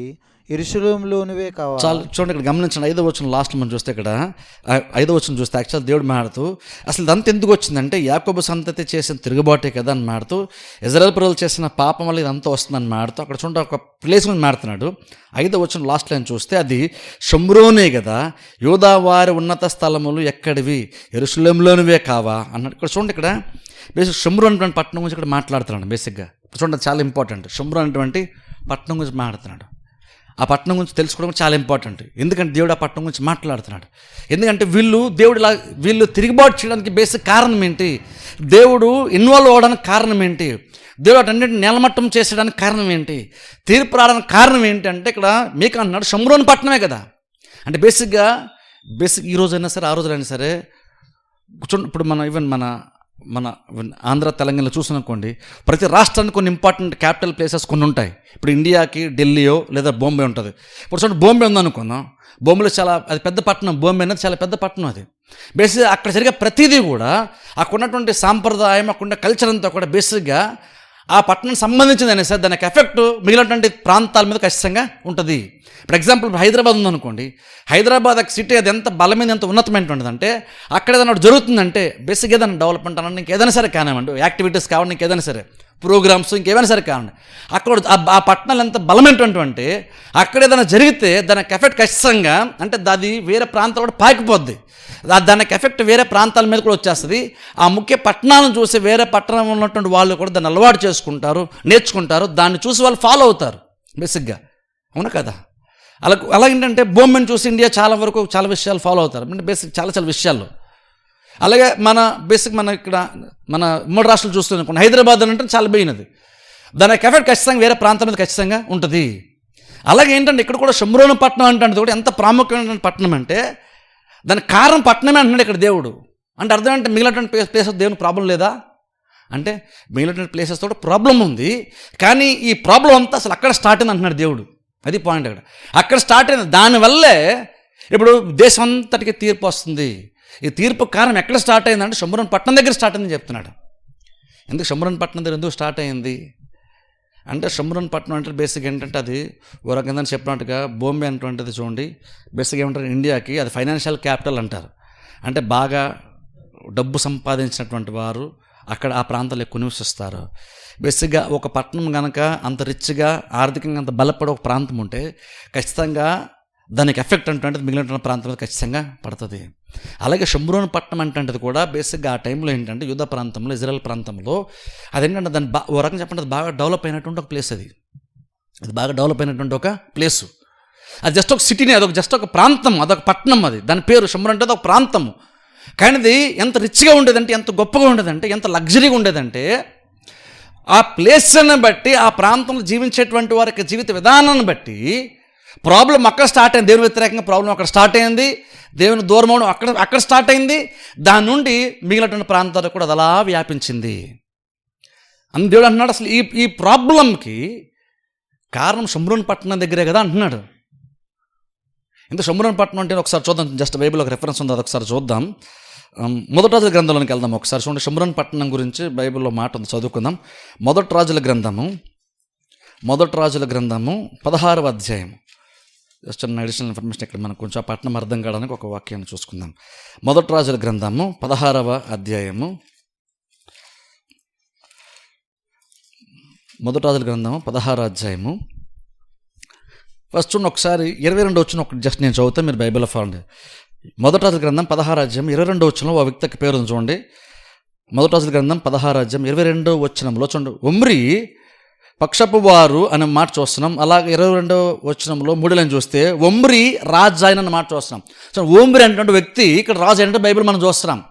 ఆ రాజు, ఆయన రాజుగా ఎక్కిన సింహాసనం ఎక్కిన తర్వాత ఏం చేశాడు తెలుసా? బైబిల్ 23 వచనం చదవండి, జాతి మీరు అందరూ ఫాలో అవ్వండి. 23 వచనం. యోధా రాజైన ఆసా ఏలుబడిలో 31వ సంవత్సరమున ఒమ్రీ ఇశ్రాయేలు వారికి రాజై, సో ఒమ్రీ ఇశ్రాయేలు వారికి రాజై 12 సంవత్సరములు ఏలెను. ఆ 12 6 సంవత్సరములు అతడు తిర్సాలో ఏలెను. అతడు షేమేరు నొద్ద షోమ్రోను చూడండి, గమనించిన ఎక్కడి నుంచి షోమ్రోను గురించి వస్తాం. చూడండి, ఎప్పుడైతే ఒమ్రీ అంటే వ్యక్తి ఇజ్రాయెల్ ప్రజల రాజుగా మారాడో ఆయన ఏం చేశాడంటే ఆయన షోమ్రోను పట్టణం మీద కాన్సన్ట్రేట్ చేశాడు. ఆయన ఏం చేశాడంటే చూడండి, షోమ్రోను కొండను 24 వచ్చిన షోమ్రోను కొండను 4 మనుగుల వెండికి కొనుక్కొని 4 మనుగుల వెండికి కొనుక్కొని ఆ కొండ మీద పట్టణం ఒకటి గమనించండి, ఆ కొండ మీద అంటే ఉన్నతమైనటువంటి స్థలము, ఆ కొండ మీద పట్టణము ఒకటి కట్టించి ఆ కొండ యజమానుడైన షేమేరు అను అతని పేరు పెట్టి, షేమేరు అను అతని పేరును బట్టి తాను కట్టించిన పట్టణమునకు షోమ్రోను అని పేరు పెట్టి, తాను కట్టించిన పట్టణమునకు షోమ్రోను అని పేరు పెట్టి. షోమ్రోను చోట ఫుట్నోట్ చూడండి, కింద ఒకటి ఉంది చూడండి, అది ఏముంది అక్కడ? సమరయ అని ఉంది. ఇప్పుడు గమనించండి, చూడండి షోమ్రోను పట్టణం గురించి చూస్తున్నాం. దేవుడు అక్కడ ఏమన్నాడు? మీకా గ్రంథంలో షోమ్రోను వల్లనే కదా అసలు ప్రాబ్లం అంతా స్టార్ట్ అయింది అన్నాడు. షోమ్రోను అసలు ప్రాబ్లం ఏంటి అంటే బైబిల్ చూస్తే ఇక్కడ ఒమ్రీ అంటే వ్యక్తి గతంలో రాజుగా ఉన్నప్పుడు ఆయన ఏం చేశాడంటే ఆ యొక్క షోమ్రోను అనేటువంటి ఒక కొండ ప్రాంతాన్ని కొన్నాడంట ఒక వ్యక్తి దగ్గర. కొని దాన్ని ఏం చేశాడంటే దాన్ని అక్కడ ప్లేస్ని బాగా డెవలప్ చేశాడంట. బేసిక్ ఉన్నతమైనటువంటి ప్రాంతాలు రాజులు ఎందుకు కొంటారంటే అక్కడ దేవాలయాలు కట్టేసడానికి, వేరే వేరే పూజలు ఇలాంటి కార్యక్రమాలు చేయడానికి దాన్ని అలా డెవలప్ చేస్తారు. అలాగే ఒమ్రీ అనేటువంటి రాజు సింహాసనం ఎక్కిన తర్వాత ఈ షోమ్రోను అంటే పట్టణాన్ని ఆయన ఏం చేశాడంటే ఓ వ్యక్తి దగ్గర కొన్నాడంట. కొని దాన్ని డెవలప్ చేస్తూ వచ్చాడు. అలా డెవలప్ చేసిన ఆ ప్లేస్కి ఏమని పేరు పెట్టాడంటే షోమ్రోను పేరు పెట్టాడు. బైబిల్ చెప్తున్న మాట అంటే షోమ్రోను పేరు బేసిక్గా ఎందులో నుంచి వచ్చింది అంటే గతంలో ఈ రాజుకి ఎవరైతే స్థలం అమ్మారో ఆ ఓనర్ యొక్క పేరుని బట్టి షోమ్రోను అనేటువంటి పేరు వచ్చింది. గమనించిన ఒమ్రీ గురించి చెప్తా, ఇక్కడ షోమ్రోను పట్టణం గురించి చెప్తున్నాను నేను. ఇక్కడ షోమ్రోను పట్టణాన్ని ఇక్కడ ఈయన ఒమ్రీ అనేటువంటి రాజు దీన్ని స్టార్ట్ చేశాడు. ఆ ప్లేస్ను కొని, ఒక ఉన్నత స్థలాన్ని కొని దాన్ని డెవలప్ చేయడం స్టార్ట్ చేశాడు. ఆ స్థలాన్ని కొని అంటే అక్కడ యాక్టివిటీస్ చాలా ఎక్కువగా చేసే ప్రయత్నము చేశాడు. దాన్ని బాగా డెవలప్ చేశాడు. దానికి షోమ్రోను అని పేరు పెట్టాడు. ఓనర్ యొక్క పేరుని బట్టి షోమ్రోను అని పెట్టాడు. దానికి యాక్చువల్ ఇంకో పేరు కూడా ఉంది, ఏంటంటే సమరయ అనే పేరు ఉందంట. ఇప్పుడు చూడండి, మనం సమరయ స్త్రీ అని చూస్తాం, సమరయ ప్రాంతం యేసుకు సెల్లని చూస్తారా? బేసిక్గా ఈ ప్రాంతమే. పాత నిబంధనలో ఎక్కువగా షోమ్రోను అని ఉంది. తర్వాత బేసిక్గా దాని మీనింగ్ దానికి అదే పేరు. షోమ్రోనుకే వేరే అర్థం వచ్చేది కూడా ఏంటంటే సమరయ అనేటువంటి పేరు కూడా అర్థం వస్తుందంట. అందుకనే బైబిల్లో చాలా సందర్భాల్లో సమరయ అన్న షోమ్రోను అని బేసిక్ ఒకటే. కాదు, ఇప్పుడు మనము సువార్తల్లోకి వచ్చేసరికి సమరయ ప్రాంతం అన్నప్పుడు అది అన్య ప్రాంతం కింద మనం చూస్తాం. కానీ ఇంకొన్ని యాక్చువల్ అది ఇజ్రాయేల్ దేశంలో ఒక భూభాగమే. కాకపోతే పాత నిబంధనలు ఏంటంటే అది మామూలుగా మనం షోమ్రోను పట్టణంలో సమరయ ప్రాంతం అంటాం ఇజ్రాయెల్ దేశంలో అయినప్పటికి కూడా. కానీ నేను సువార్తలకు వచ్చేసరికి సమరయ అయిన సరే వెంటనే మనకు ఒక అన్య ప్రాంతంలో అనిపిస్తుంది. ఎందుకంటే ఇప్పటికి పాత నిబంధనకి యేసు వచ్చే టైంకి పద్ధతులు సాంప్రదాయాలు చాలా మారిపోయినాయి. యేసు వచ్చే టైంకి సమరయ ప్రాంతం అన్య ప్రాంతం అని ఎందుకు మనం జనరల్గా బోధిస్తామంటే ఇంకొన్నది ఇజ్రాయెల్ భూభాగంలో ఒకటైనప్పుడు కూడా చాలామంది అన్యులు లేదా ఇజ్రాయెల్ ప్రజలు అన్యుల్ని పెళ్లి చేసుకుంట ద్వారా ఈ ప్రాంతానికి చాలామంది అన్యులు ఈ షమ్రోను లేదా సమరయ ప్రాంతానికి వచ్చేసారు. ఎంతగా వచ్చేసారంటే క్రీస్తు టైంకి సమరయ ప్రాంతం అంటే అన్య ప్రాంతంలాగా మారిపోయిందనమాట. అంటే బేస్ ఉన్న కొందికి కల్చర్ అలా మారిపోతూ వచ్చింది. కానీ ఇంకనూ షమ్రోన్ అంటే సమరయ, అప్పటికి ఇంకనూ ఇజ్రాయెల్ భూభాగంలో ఒకటిది. ఈ రాజు ఏం చేశాడంటే దాన్ని డెవలప్ చేశాడట, ఆ స్థలాన్ని కొని డెవలప్ చేశాడు. అయితే అక్కడితో అయిపోలేదు. ఈ రాజు ఒక టైం వస్తే ఆహాబ్ అనేటువంటి రాజు కూడా వస్తాడు, ఆయన కూడా దీన్ని ఇంకెక్కువ డెవలప్ చేస్తాడు. అంటే చూడండి, కాలం గడిచే కొలది ఒక ప్లేస్ ఎలా మారిందంటే, ఓ టైం వస్తే ఒక ఆయన రాజుగా మారాడు, ఆయన దీన్ని డెవలప్ చేసి ఉన్నతమైన స్థలాల్లో మందిరాలు కట్టి చేయడం చేశాడు. ఆయన చనిపోయిన తర్వాత మళ్ళీ అదే ప్లేస్ని వేరే రాజు కూడా దాని మీద మైండ్ ఎక్కువ పెట్టి కాన్సన్ట్రేట్ చేసి ఆహాబ్ అనే రాజు ఇంకా దాన్ని ఇంకా డెవలప్ చేశాడు. ఎంత డెవలప్ చేశాడంటే ఆ పట్టణం అంట చాలా ఉన్నతంగా చాలా లగ్జరియస్గా మారిపోయిందంట. ఓ టైం వస్తే ఎంత లగ్జరీస్ మారిపోయిందంటే ఆ లగ్జరీలో వాళ్ళకు ఉన్నటువంటి ఆ సుఖములో వాళ్ళు యాక్చువల్గా దేవుని కూడా మర్చిపోయారు. అందుకే చూడండి, ఇదే పట్టణం గురించి బైబిల్లో ఇంకో మాట ఉంది. చూడండి, ఆమోస్ గ్రంథంలోకి వెళ్దాం ఒకసారి. చూడండి, ఇదే పట్టణం గురించి ఆమోస్, మీకా కొంచెం వెనక్కి వెళ్తే, మీకా జస్ట్ ఒక 2 పేజీలు తిప్పితే ఆమోస్ గ్రంథం వస్తుంది. ఆమోస్ గ్రంథము 6వ అధ్యాయం మొదటి వచనంలో మాట ఉంది, చదువుకుందాం. చూడండి, ఇదే పట్టణం గురించి. సియోనులో నిర్విచారముగానున్న వారికి శ్రమ, షోమ్రోను పర్వతముల మీద నిశ్చింతగా నివసించు వారికి శ్రమ. షోమ్రోను పర్వతముల మీద, ఉన్నత స్థలము, షోమ్రోను పర్వతముల మీద నిశ్చింతగా నివసించు వారికి శ్రమ. ఇజ్రాయేలు వారికి విచారణకర్తలై జనముల్లో ముఖ్య జనముగు పెద్దలైన వారికి శ్రమ అంటున్నాడు. అదో చూడండి, 4వ వచనం కూడా చదువుకుందాం. 6వ అధ్యాయం 4వ వచనం.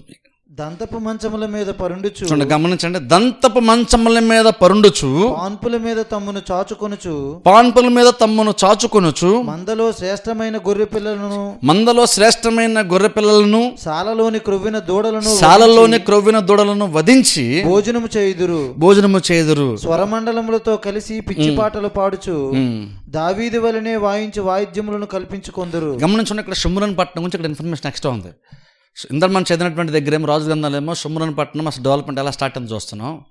అది రాను రాను ఓ టైం వచ్చి షోమ్రోను పట్టణం అంటే ఎలా తయారైపోయిందంటే, వీళ్ళంటా చూడండి అక్కడ దంతపు ఆ మంచాల మీద వాళ్ళు హ్యాపీగా పండుకోవచ్చు. అంటే సింపుల్ చెప్పండి, లగ్జరీస్గా బ్రతుకుతున్నారు వాళ్ళు. సింపుల్ చెప్పాలంటే ఆ మాటలకు అర్థం ఏంటంటే లగ్జరీగా బ్రతుకుతూ మంచి మంచి భోజనం, మంచి మంచి ఆహారం వండుకొని తింటూ వాళ్ళంతా సుఖపడిపోతున్నారంటే ఆ సుఖంలో వాళ్ళకి ఎంత గుడ్డితనం వచ్చేసిందంటే వాళ్ళు ఏమాత్రం దేవుని గురించి కూడా ఆలోచించకుండా దేవుని మర్చిపోయి బ్రతుకుతూ బలహీనమైనటువంటి వారికి అన్యాయమైన తీర్పులు తీరుస్తూ ఇష్టానుసారంగా వాళ్ళు జీవించారు.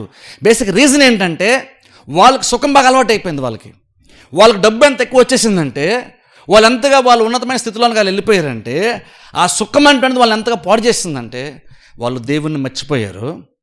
దేవుణ్ణి మర్చిపోయి ఇంకా అది మాత్రం కాదు, వాళ్ళు ఇంకా సంపాదించుకుని సరే ఇంకా నాకు సరిపోదన్నట్టుగా అన్యాయమైనటువంటి తీర్పులు తీస్తూ రకరకాలుగా ఏంటంటే కార్యాలు వాళ్ళు చేస్తూ సుఖములో వాళ్ళు దేవుణ్ణి మర్చిపోయారు. ప్రతిగా చూడండి, ఇది కూడా మనం చాలా విషయాలు నేర్చుకోవాలి. కొన్నిసార్లు దేవుడు మనల్ని దీవించాలి, మనం ప్రార్థన చేస్తాం. కష్టాలు ఉన్నప్పుడు ప్రభు మమ్మల్ని పైకి తీసుకొని ఆశీర్వదించి ప్రభు అని ప్రార్థన చేస్తాం. కానీ ప్రభుని తెస్తే కొన్నిసార్లు అది అప్పుడు మనం చాలా విశ్వాసంగా చాలా సిన్సియర్గా ఉంటాం. కానీ తీరా దేవుడు మనల్ని దీవించి కష్టాలన్నీ తీసేసిన తర్వాత దేవుణ్ణే కొన్నిసార్లు మర్చిపోతాం. ఇది ఇప్పుడు జరిగేది కాదు. ఇజ్రాయెల్ ప్రజలకి దేవుడు వాళ్ళు కానాను దేశానికి వెళ్ళకముందు చెప్పాడు, అక్కడ మీరు వెళ్ళిన తర్వాత మీరు కడుపారా భోజనం చేసి తిని తృప్తి పొందిన తర్వాత మీ మనస్సు మదించి మీరు నన్ను మర్చిపోతారేమన్నాడు దేవుడు. ఆలోచించండి, కొన్నిసార్లు మనం ఆశీర్వాదం కోసం మనం ప్రార్థన చేస్తాం. అన్ని రకాలుగా అన్ని అవసరాలు తీర్చబడాలి, ప్రతిదీ కొనుక్కలు ప్రార్థన చేస్తాం. కానీ ఏమంటే తెలుసా, సరే దాన్ని ఎలా ప్రార్థన చేస్తున్నావు, దేవుడు కూడా దయతలు చేస్తాడు, మంచిదే. కానీ అది వచ్చినప్పుడు కూడా ఇంకా నువ్వు సరిగ్గా జీవించగలిగే అంత ఆత్మీయత నీలో ఉందా? నువ్వు ఒక ధనము నీకు హెచ్చించిన తర్వాత కూడా ఇంక నువ్వు ధనము నీ కాళ్ళ కింద ఉండేంత ఆత్మీయత నీకు ఉందా? అది చాలా ఇంపార్టెంట్. అది కొద్దిసారి ప్రాబ్లం ఏంటంటే మనము అంత ఎదగకపోతే ఆత్మీయంగా అది వచ్చినప్పుడు అది మనల్ని పాడు చేస్తుంది. అందుకని ఎదగడం చాలా ఇంపార్టెంట్. అందుకనే అది రాకముందే దాని మీద నీకు సరైన యాటిట్యూడ్ ఉండాలి. మనకు అన్నీ కావాలి, మన అవసరం ప్రతి తీరాలు ఆర్థికంగా బలపడాలనుకుంటాం. సరే బలపడాలనుకుంటాం, దానికి తగ్గ మైండ్ సెట్ నీకు ముందే వచ్చేసిందా, నీకు ముందుందా? ఎందుకంటే లేకపోతే అది లేదని నువ్వు ప్రాబ్లం ఫీల్ అవుతున్నావు. కానీ తెలుసా, అది వచ్చిన తర్వాత ఇంకా చాలా పెద్ద ప్రాబ్లంలోకి వెళ్ళిపోతావు నువ్వు. బైబిల్ ఎంతమంది అలా వెళ్ళిపోలేదు, ఇక్కడ వెళ్ళాలే వెళ్ళిపోయారు. దేవుడు ఇచ్చిన వాగ్దాన దేశమే కదా, అందులో ఉన్నారు మంచిగా. ఇంకా చెప్పండి, వాళ్ళకి ఆ ధనం కూడా ఎలా వచ్చిందంటే, అంత డబ్బు కూడా పట్టణానికి డెవలప్మెంట్కి ఎలా వచ్చిందంటే, వాళ్ళు అక్కడ విగ్రహాలు పూజలు చేస్తాను చూసారా, అలా కూడా ఆ మందిరాల ద్వారా కూడా వాళ్ళకి డబ్బు చాలా వచ్చింది. దాంతో వాళ్ళు ఏంటంటే బాగా ఆ సిటీని బాగా డెవలప్ చేసేసి బాగా లగ్జరీగా బతికేస్తూ మంచి మంచి మంచాల మీద పండుకొని మంచి మంచి ఆహారం భుజిస్తూ మంచి అక్కడ చూడండి, బైబిల్ చూస్తే అక్కడ చూడండి మంచి మంచి వాయిద్యాలు కూడా వాయిస్తూ సంగీతం వింటూ హ్యాపీగా నిశ్చింతగా బతికేస్తున్నారు. ఆ నిశ్చింతగా బతికేటువంటి వాళ్ళకి శ్రమ అంటున్నాడు. ఎందుకంటే ఆ నిశ్చింతలో నీకు వచ్చే ఉగ్రత నీకు వినిపించట్లేదు, ఆ నిశ్చింతలో ఆ సుఖంలో నీకు వచ్చేటువంటి ప్రమాదం నీ కళ్ళకి కనబట్టలేదు, ఆ సుఖంలో నీకు వచ్చే ప్రమాదం నీ మైండ్కి అర్థం కూడా కావట్లేదు. అందుకని ఆ నిశ్చింతగా ఉండేటువంటి వారు శ్రమ అన్నాడు దేవుడు ఇక్కడ.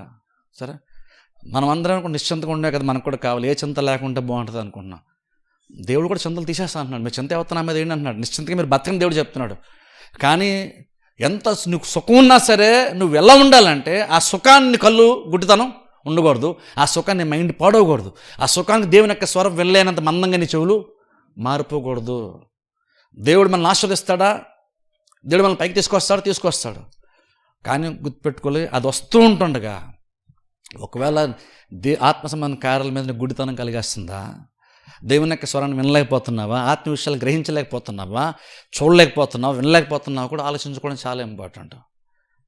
దీన్ని స్పెసిఫిక్గా మాట్లాడుతూ చూడు, మీకా ప్రవచ చేస్తున్నప్పుడు అసలు ప్రాబ్లం ఎక్కడ స్టార్ట్ అని చెప్తున్నాడు దేవుడు. ప్రాబ్లం ఎక్కడ స్టార్ట్, షమ్రోన్ పట్టణం దగ్గర కదా స్టార్ట్ అని అంటున్నాడు. దమ్మట ఆలోచన ఎంత ఇంపార్టెంట్ ఒకసారి, ఇది ఈ పట్టణం ఎంత ఇంపార్టెంట్ ఒకసారి ఆలోచించండి. ఇది రాను ఒక రాజు మామూలు దాన్ని ఏదో కొంచెం చేశాడు, ఆ తర్వాత వచ్చిన రాజు ఇంకొంచెం దాన్ని డెవలప్ చేశాడు. అది అలా ఉమ్మంటే వచ్చేసరికి ఎంత గ్రాండ్గా తయారైపోయిందంటే ఆ షమ్రోన్ అనేటువంటి పట్టణము. చివరి దేవుడు ఇక్కడ అంటున్నాడు, ఆ పట్టణంలో నివసించేటువంటి వారు బాగా సుఖపడుతున్నారు, కానీ ఆ సుఖమే వాళ్ళకి శ్రమ అంటున్నాడు. నిశ్చింతగా ఉంటున్నావు, నీకు ఏ చింత ఏ బాధ లేకున్నావు, అదే ప్రాబ్లం నీకు అంటున్నాడు.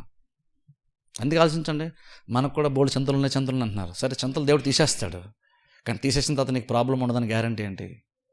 భౌతికంగా ప్రాబ్లం ఉండదు, కానీ ఇది ఇంకా పెద్ద ప్రాబ్లం కదా నీకు. ఇక్కడ నిశ్చింతగా వీళ్ళు ఉంటాడు దేవుడు అంటున్నాడు, వీళ్ళకి శ్రమ అంటున్నాడు దేవుడు. ఎందుకంటే నీకేం అర్థం కావట్లేదు, నీకేం కనబట్టలేదు, నీకేం వినబట్టలేదు. ఇది నీకు ఈ ప్రాంతంలో చూడండి, ఒకసారి ఊహించుకోండి, అంత లగ్జరియస్ ఇల్లు కట్టుకొని అంత మంచి మంచాల మీద పడుకుంటే మంచి ఆహారం భుజిస్తుంటే దేవుడు అని చూసి అంటున్నాడు మీకు శ్రమ అంటున్నాడు. చాలా ఆలోచించండి. అంటే మనుషులంగా మనం లోకం యొక్క పరిస్థితుల్ని డెవలప్మెంట్ అనుకున్న దాన్ని చూసే విధానము, అలాగే దేవుడు దాన్ని చూసే విధానం ఎంత వ్యత్యాసం ఉందో ఒకసారి చూడండి. మనమేమో భౌతికమైన ప్రతీతి చూసి అబ్బాయి ఎంత అద్భుతంగా ఉందంటాం మనం. కానీ దేవుడు అంటున్నాడు, ఎంత కట్టుకున్నా కానీ నీకు శ్రమ, ఎందుకంటే నువ్వు నాకు దూరంగా ఉన్నావు, నీకు నేను చెప్తున్నా నీకు అర్థం కావట్లేదు అంటున్నాడు దేవుడు. ఇక్కడ దేవుడు సడన్గా నువ్వు అంత లగ్జరీగా బతికేస్తున్నావు కాబట్టి దేవుడు అసూయతో ఈ మాట అనట్లేదు. నువ్వు ఎంత సుఖపడిపోయావంటే నేను ఆల్రెడీ నీకు చెప్తున్నాను, నీకు ఆల్రెడీ మెసేజ్ పాస్ చేస్తాను, కానీ నీకు అది వినబట్టలేదు, నీకు అర్థం కావట్లేదు, నువ్వు చూడలేకపోతున్నావు. అందుకని నువ్వు నిశ్చింతగా ఉన్నావు. నువ్వు కనుక ఏమాత్రం ఆత్మీయ కొంచెం నీకు సెన్స్ ఉన్నా సరే ఈ పాటి నువ్వు భయపడేవాడివి. అంత సుఖమైన మంచం మీద పడుకుంటూ అంత మంచి ఆహారం తింటూ నీకు భయం వేసి ఉండేది. ఈ పాటికి నేనేమనుకున్నా నీకు అర్థమై ఉంటే ఈ పాటిని భయం వేయాలి నీకు, ఈ పాటిని చింతపడాలి నువ్వు.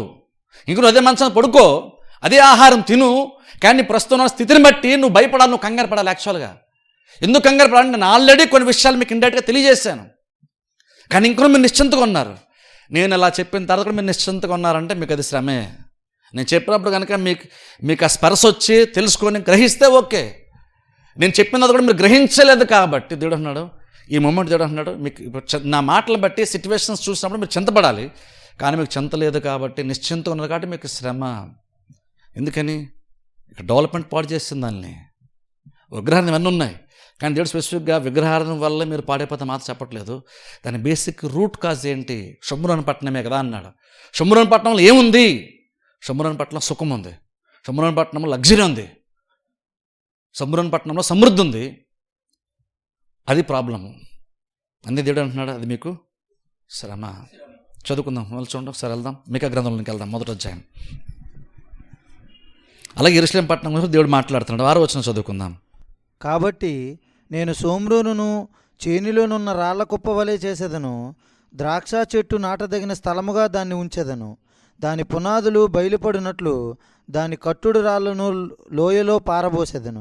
చాలా ఇక్కడ చూడండి, దేవుడు మాడుతూ అంత బాగా డెవలప్ చేసాం, అంత మంచి కట్టేసాం కదా పట్టణం అని మీరు అనుకుంటున్నారు. 2 తరాల రాజులు వచ్చి దీన్ని డెవలప్ చేశారు, ఇది బ్రహ్మాండం డెవలప్ అయిపోయింది. ఈ పట్టణం అంటే ఎప్పటికీ చెక్కు చెదరదు, అంత పర్మనెంట్గా ఉంది, స్ట్రక్చర్ అంతా బాగుంది, సెటప్ అంతా బాగుంది, ప్లానింగ్ అంతా బాగుందని మీరు అనుకుంటున్నారు. కానీ నేను ఇందులో అడుగుపెట్టి నేను ఇన్వాల్వ్ అయ్యి సిచ్యువేషన్స్లో నేను తలదూర్చిన తర్వాత ఏమవుతుందో తెలుసా? ఈ పట్టణం ఏమాత్రం కదల్చబడదో అంత బ్రహ్మాండం మేము కట్టేసాం, కట్టడాలు ఇంత లగ్జరీస్గా ఉంది పట్టణము, ఈ సిటీ అంతా ఎంత బాగుంది మీరు అనుకుంటున్నారు కదా.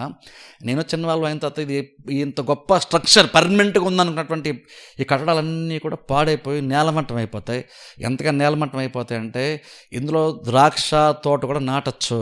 అంటే అంతలా అంటే ఒక జస్ట్ ఊహించండి, అంటే పెద్ద సిటీ, ఇప్పుడు విశాఖపట్నం అనుకుందాం, విశాఖపట్నం లాంటి సిటీ కనుక ఇదంతా పొలంలా మారిపోతే ఎలా ఉంటుంది అసలు ఆలోచించండి. ఇంత డెవలప్ అయిపోయింది, మంచి మంచి రోడ్లు, మంచి బిల్డింగ్స్ ఉన్నాయి, పెద్ద పెద్ద పొడుగు బిల్డింగ్ కడుతున్నాం అనుకుంటున్నాం. కానీ సడన్గా ఏదో జరిగిపోయింది, బిల్డింగ్ సేవలో అన్ని నేలమట్టం అయిపోయి సడన్గా అంతా కూడా ఒక సహజమైనటువంటి ఒక నేలలాగా మారిపోయి ఒక భూమిలాగా మారిపోయింది. ఇందులో మనం అంటే విత్తనాలు విత్తి పంటలు పండించుకునేంతలాగా మామూలు పొలంలాగా తయారైపోయింది, మామూలు నేలలాగా తయారైపోతే ఎలా ఉంటుంది అసలు ఊహించండి పరిస్థితి. దేవుడు అలాగే ద్రాక్ష తోటలో కూడా నాటచ్చు, దాని పునాదులు బయటకు కనబడతాయి అంటున్నాడు దేవుడు. దాని పునాదులు బయటికి కనబడతాయి అంటే చూడండి, అంటే డిస్ట్రక్షన్ అటువంటిది, అంటే ఇక్కడ విపత్తు అటువంటిది అంత భయంకరంగా వస్తుందో ఇక్కడ పునాదులు కనబడతాయి అంటున్నాడు. అంటే మొత్తం అసలు బిల్డింగ్ అంతా కూడా వాళ్ళు కట్టిన ప్రతిదీ కూడా స్మాష్ అయిపోద్ది అనమాట, పునాదులే కనబడతాయి. అసలు ఎంతమంది ఇక్కడ బిల్డింగ్ ఉందన్నటువంటి జ్ఞాపకం కూడా రాదు. ఇది బంజరు భూమిలాగా మారిపోద్ది. ఇక ఇది బిల్డింగ్ కట్టుకోవడానికి కూడా పనికిరాదు, ఇది జస్ట్ పండించుకోవడానికే పనికొచ్చే అంతలాగా నేను దీన్ని నేలమట్టం చేస్తాను దేవుడు చెప్తున్నాడు. తర్వాత వచ్చిన చదవండి 7వ వచనం. దాని చెక్కుడు ప్రతిమలు పగలగొట్టబడును. ఇక్కడ గమనించండి 7వ వచనంలో దాని మాట ఎన్నిసార్లు వస్తుంది. దాని అంటే శంభ్రాన్ పట్టణం గురించి మాట్లాడుతున్నాడు. దాని చెక్కుడు చదవండి. దాని చెక్కుడు ప్రతిమలు పగలగొట్టబడును, దాని కానుకలు అగ్నిచేత కాల్చబడును. దాని కానుకలు అగ్నిచేత కాల్చబడును. అది పెట్టుకుని విగ్రహములను నేను పాడు చేతును, అది వేసే సంపాదించుకున్న జీతము పెట్టి వాటిని కొనుక్కును గనుక అవి వేసేగు దాని జీతముగా మరలా ఇయ్యబడును. దీని చూచి నేను కేకలు వేయుచు ప్రలాపించుచున్నాను, ఏమీయూ లేకుండా దిగంబరినై నక్కలు అరుచినట్లు అరుచుచున్నాను. చాలా గమనించి 7వ వచనంలో దాని చెక్కుడు ప్రతిమలు పగలగొట్టేదను, దాని కానుకలు అగ్నించండి అంటే దాని అన్నమాట ఎందుకు వస్తుందంటే చెక్కుడు అంటే అర్థం ఏంటంటే అది అంత బాగా పట్టణాన్ని వాళ్ళు డెవలప్ చేశారు, కట్టారు. అంటే ఆర్కిటెక్చర్ వర్క్ అనమాట. అంటే మంచిగా రకరకాల షేప్స్లో ఏంటంటో చేసి మంచి లగ్జరియస్గా, అంటే ఒక సిటీని అలాగైతే డెవలప్ చేస్తారు, మంచి మంచి రూపాల్లో ఏంటంటే పెట్టి డెకరేషన్ చేసి అలా అంత డెకరేటెడ్గా ఉండేది సిటీ, ఈ పట్టణం శుభ్రాన్ ప్రాంతం. కానీ దేవుడు అంటున్నాడు అవన్నీ కూడా నేను మొత్తం పాడు చేస్తాను, దాని పట్టణం, దాని చెక్కుడు, దాని ప్రతిమలన్నీ నేను మొత్తం పాడు చేస్తానని అన్ని దేవుడు మాట్లాడుతూ అంటున్నాడు. చూడండి అలా మాట్లాడిన తర్వాత అక్కడ చూడండి 8వ వచనం చూస్తే ఇక్కడ చూడండి, ఇక్కడ మేక అంటున్నాడు దీన్ని చూచి నేను కేకలు వేయచ్చు ప్రలాపించున్నాను. ఇది మేక రియాక్షన్. ఇది ఎప్పుడైతే దేవుడు 7వ వచనం మాట చెప్పాడో 8వ వచనం వెంటనే మేక రియాక్షన్ చూస్తున్నాం. మేక అన్నాడు చూడండి అక్కడ దీన్ని చూచి నేను కేకలు వేయచ్చు ప్రలాపించుచున్నాను. చదవండి. ఏమీయూ లేకుండా దిగంబరినై నక్కలు అరుచినట్లు అరుచుచున్నాను, నిప్పుకోడి మూలుగునట్లు మూలుగుచున్నాను. దానికి తగిలిన గాయములు మరణకరములు, అవి యోధాకు తగిలి ఉన్నవి. నా జనుల గుమ్మముల వరకు యెరూషలేము వరకు అవి వచ్చుచున్నవి. చాలా ఇక్కడ చూడండి 8-9 వచ్చినాడు ఏం చెప్తారంటే ఇక్కడ మీక అంటున్నాడు అది నేను విన్నప్పుడు నేను ప్రలాపించాను, ఏడ్చాను అంటున్నాను. అక్కడ చూడండి ఉప్పు కూడా అంటే అక్కడ దృష్టాంతం మారుతూ అవన్నీ చూడండి కొన్నిసార్లు చూడండి అరణ్యంలోని ఈ గుంట నక్కలు ఎరుస్తాయి చూసారా రాత్రులు, అంటే ఏదో బాధ తెరుస్తున్నట్లుగా అలాగ నేను బాధపడుతున్నాను అంటున్నాడు మీకు. ఎక్కడ ఇది మీకు రియాక్షన్. ఇది అంటే ఈ విపత్తు అటువంటిది, నాశనం అటువంటిది, తీర్పు ఎంత భయంకరంగా ఉంటుందంటే ఇంతమంది చూడండి ఎరిమే గ్రంథాలు కూడా మనం చూసాం ఎగ్జాక్ట్ అలాగుంది ఇక్కడ కూడా. ఇలాంటి తీర్పు ఎంత భయంకరంగా వస్తుంది, మీ పట్టణం మీదకి విపత్తు రాబోతుందని చెప్పేటువంటి ఈ యొక్క మీక సైతము ఆ మెసేజ్ చెప్తున్నప్పుడే చెప్పేసిన తర్వాత ఆయనకి అర్థమయ్యి ఆయన ఏడిచేస్తున్నాడంట, ఆయనే ఉండలేకపోతున్నాడు, ఆయనకి చాలా బాధ అనిపించేస్తుంది. ఇప్పుడు ఏమంటుంది తెలిసి జస్ట్ ఒక మేక బాధ కాదు ఇది. ఒక రకంగా చెప్పాలంటే మెసేజ్ ఎలాగైతే, సందేశం ఎలాగైతే అది మీకాది కాదు దేవుంది, అలాగే నేనైతే ఏమంటానంటే ఈ బాధ కూడా ఏదైతే ఉందో ఆ రియాక్షన్ అయితే మీకేస్తున్నాడో అది కూడా యాక్చువల్గా కేవలం మేక వరకు సంబంధించింది కాదు. నిజంగా నన్ను అడిగితే అది దేవుని యొక్క రియాక్షన్ నేను అంటాను. ఎందుకంటే మెసేజ్ దేవుంది అయినప్పుడు, సందేశము దేవుంది అయినప్పుడు మేకాది కాదు కాబట్టి దేవుంది. అందుకనే మేక ఏదైతే బాధ ఉందో అది నిజంగా మేక వరకే పరిమితమైంది కాదు. ఓ రకంగా చెప్పండి దేవుడు మంచివాడు, దయగలవాడు కాబట్టి తీర్పు తీరుస్తున్నప్పుడు కూడా ఆ తీర్పులో దేవుడు సంతోషించేవాడైతే కాదు. ఎందుకంటే ఇజ్రాయెల్ ప్రజలు తన యొక్క ప్రజలు, మీరు నా సొత్తని దేవుడు పిలుచుకున్నాడు. చాలా సందర్భాల్లో దేవుడు ఇజ్రాయెల్ ప్రజలను చాలా ప్రేమించాడు, ఎందుకంటే చాలా మంచిగా చూసుకున్నాడు వాళ్ళని, అంత మంచిగా వాళ్ళని చూసుకున్నాడు, మంచిగా వాళ్ళని దేవుడు ఆశీర్వదించాడు. కానీ ఇప్పుడు అలాంటి ప్రజల మీదకి ఇప్పుడు ఇలాంటి తీర్పు చేర్చాల్సి వస్తుంది, ఇలాంటి కార్యాలు దేవుడు చేయాల్సి వస్తుంది. ఎందుకంటే దేవుడు న్యాయవంతుడు కాబట్టి వాళ్ళ క్రియలను బట్టి దేవుడు వారికి తీర్పు తీరుస్తున్నాడు. దేవుడు తీర్పు తీర్చినప్పుడు అలా గుర్తుపెట్టుకోండి, ఈవెన్ మనం చూసుకున్నప్పుడు యోనా గ్రంథంలో దేవుడు తీర్పు, నినివే పట్టణ ప్రజల తీర్పు కానీ ఇంకేదైనా సరే కావండి, దేవుడు ఎప్పుడైనా సరే తీర్పును ప్రకటించాడని చెప్పుకున్నప్పుడు ఉగ్రతను పంపించి ఒక దేవుని తీర్పుగా కానీ ఏదైనా విపత్తు కానీ అలాంటిది ఏమైనా వస్తే బైబిల్ టైంలో కానీ ఎక్కడైనా సరే ఒక నిజంగా దాని వెనకాల నిజంగా దేవుడు వాళ్ళ ప్రజల యొక్క క్రియలను బట్టి దేవుడే దాని వెనకాల ఉండి జరిగించినా సరే ఇంకొన దాంట్లో మాత్రం దేవుడు సంతోషించేవాడు కాదు. కేసీఆర్ సంతోషించాడు. మనుషులుగా మనకే బాధేస్తే నేను అంటాను, ఆ తీర్పులు వచ్చిందైనా సరే మనుషులుగా మనకే బాధేస్తే దేవునికి ఇంకెంత బాధ ఉంటుంది. కానీ తప్పదు అక్కడ, ఎందుకంటే దేవుని యొక్క న్యాయ తీర్పు, అందులో న్యాయం ఉంది, అందులో పరిశుద్ధత ఉంది. అందుకని దేవుడు కొన్నిసార్లు అలా తీర్పు తీర్చాల్సి వస్తుంది. కానీ మనం గుర్తుపెట్టుకోవాలి, దేవుడు తీర్పు తీర్చడం కాబట్టి దేవుడు సంతోషిస్తున్నాను కాదు. కొన్నిసార్లు కొంతమంది మనం వాక్యాలు తీర్పు తీర్చేటప్పుడు మనం కొన్నిసార్లు కఠినంగా అలాంటి పట్టణాల గురించి మాట్లాడుతున్నప్పుడు ఎంతమంది ఇలా చేశారు కాబట్టి ఇప్పుడు సరిగ్గా జరిగింది, వాళ్ళకి సరిగ్గా మూడింది, ఇప్పుడు తెలిసి వస్తుంది వీళ్ళకి అని కొన్నిసార్లు పాస్టర్ ఇలా మాడతాం. మనం తీర్పు జరిగినప్పుడు ఈ దెబ్బతాలు తెలుసు, ఇప్పుడు బుద్ధి వచ్చి ఉంటుందని మనం కొన్నిసార్లు కఠినంగా మనం మాడతాం. అంటే తీర్పుని కొన్నిసార్లు మనం ఎంజాయ్ చేస్తాం.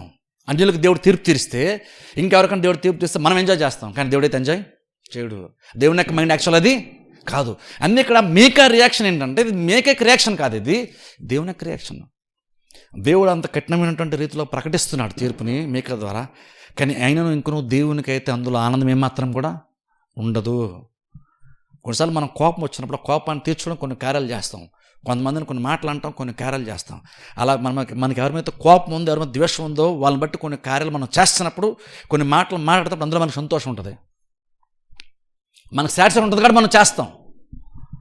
కానీ దేవుడు తీర్పు తీర్చడం మాత్రం దేవుడు ఏమాత్రం కొంచెం కూడా సంతోషించేవాడు కానే కాదు. ఇంకో దేవుడు తీర్పు తీర్చాలంటే దేవుడు న్యాయవంతుడు కూడా తీర్పు తీరుస్తాడు, కానీ దేవుడైతే అందులో సంతోషించేవాడు ఏమాత్రం కూడా కాదు. అందుకని ఇక్కడ కేవలం మేకా రియాక్షన్, మేకా మాత్రం ఇలా బాధపడుతున్నాను కాదు నేను అంటాను. మేకా రియాక్షన్ మనకి చెప్తున్నాను అంటే దేవుడు కూడా ఖచ్చితంగా మనసులో అంతకన్నా ఎక్కువ బాధ దేవునికి ఖచ్చితంగా ఉంటుంది. ఎందుకంటే తాను ప్రేమించిన ప్రజల యొక్క దుస్థితి ఈ రీతిగా చివరికి వస్తుంది. అక్కడ మేక కూడా మాట అంటున్నాడు. అక్కడ చూడ 9:2 చూస్తే దానికి తగిలిన గాయములు మరణకరములు అంటే అర్థం, బేసిక్ అర్థం ఏంటంటే అందులో స్వస్థత కూడా వచ్చే అవకాశం చాలా చాలా తక్కువ అంటున్నాడు. ఇప్పుడు 10వ వచనం నుండి చదవండి, త్వరగా 10వ వచనం నుండి 14వ వచనం చదువుకుందాం. గాతు పట్టణంలో దీనిని తెలియజెప్పవద్దు, అచ్చట ఎంత మాత్రమును ఏడవవద్దు. బెత్లెహేములో నేను ధూళిలో పడి పొర్లి తిని, షాఫీరు నివాసి దిగంబరమై అవమానము నుండి వెళ్ళిపొమ్ము. జైనాను వారు బయలుదేరక నిలిచిరి. ప్రలాపము బేతేజలులో మొదలుపెట్టి జరుగుచున్నది. మారోతు వారు తాము పోగొట్టుకున్న మేలును బట్టి బాధ నొందుచున్నారు. ఏలయనగా యెహోవా యొద్ద నుండి కీడు దిగి యెరూషలేము పట్టణ ద్వారము మట్టుకు వచ్చెను. లాకీషు నివాసులారా, రథములకు యుద్ధపు గుర్రములను కట్టుడి. ఇశ్రాయేలు వారు చేసిన తిరుగుబాటు క్రియలు నీ యందు కనబడినవి. అది సియోను కుమార్తె పాపమునకు ప్రథమ కారణముగా ఉండును. మోరే శగ్దతు విషయంలో మీరు విడుదలకై కోలు ఇయ్యవలసి వచ్చును. అగ్జీబు ఇండ్లు ఇశ్రాయేలు రాజును మోసపుచ్చినవై ఉండును. మారేషా నివాసి, నీకు హక్కుదారుడవు ఒకని నీ యొద్దకు తోడుకొని వత్తురు. ఇశ్రాయేలీయుల్లోని గనులు అదుల్లామునకు పోవుదురు. చాలా ఇక్కడ చూడండి, 10వ వచనం మనం చూస్తే 15వ వచనం వరకు బేసిక్గా అది ఎక్స్ప్లెయిన్ చేయడానికి పెద్ద ఉండదు. అక్కడ ఏంటంటే మేక ఒక్కొక్క పట్టణం గురించి దాని పరిస్థితి ఎలా మారిపోతుంది దాని గురించి అక్కడ మాట్లాడుతున్నాడు.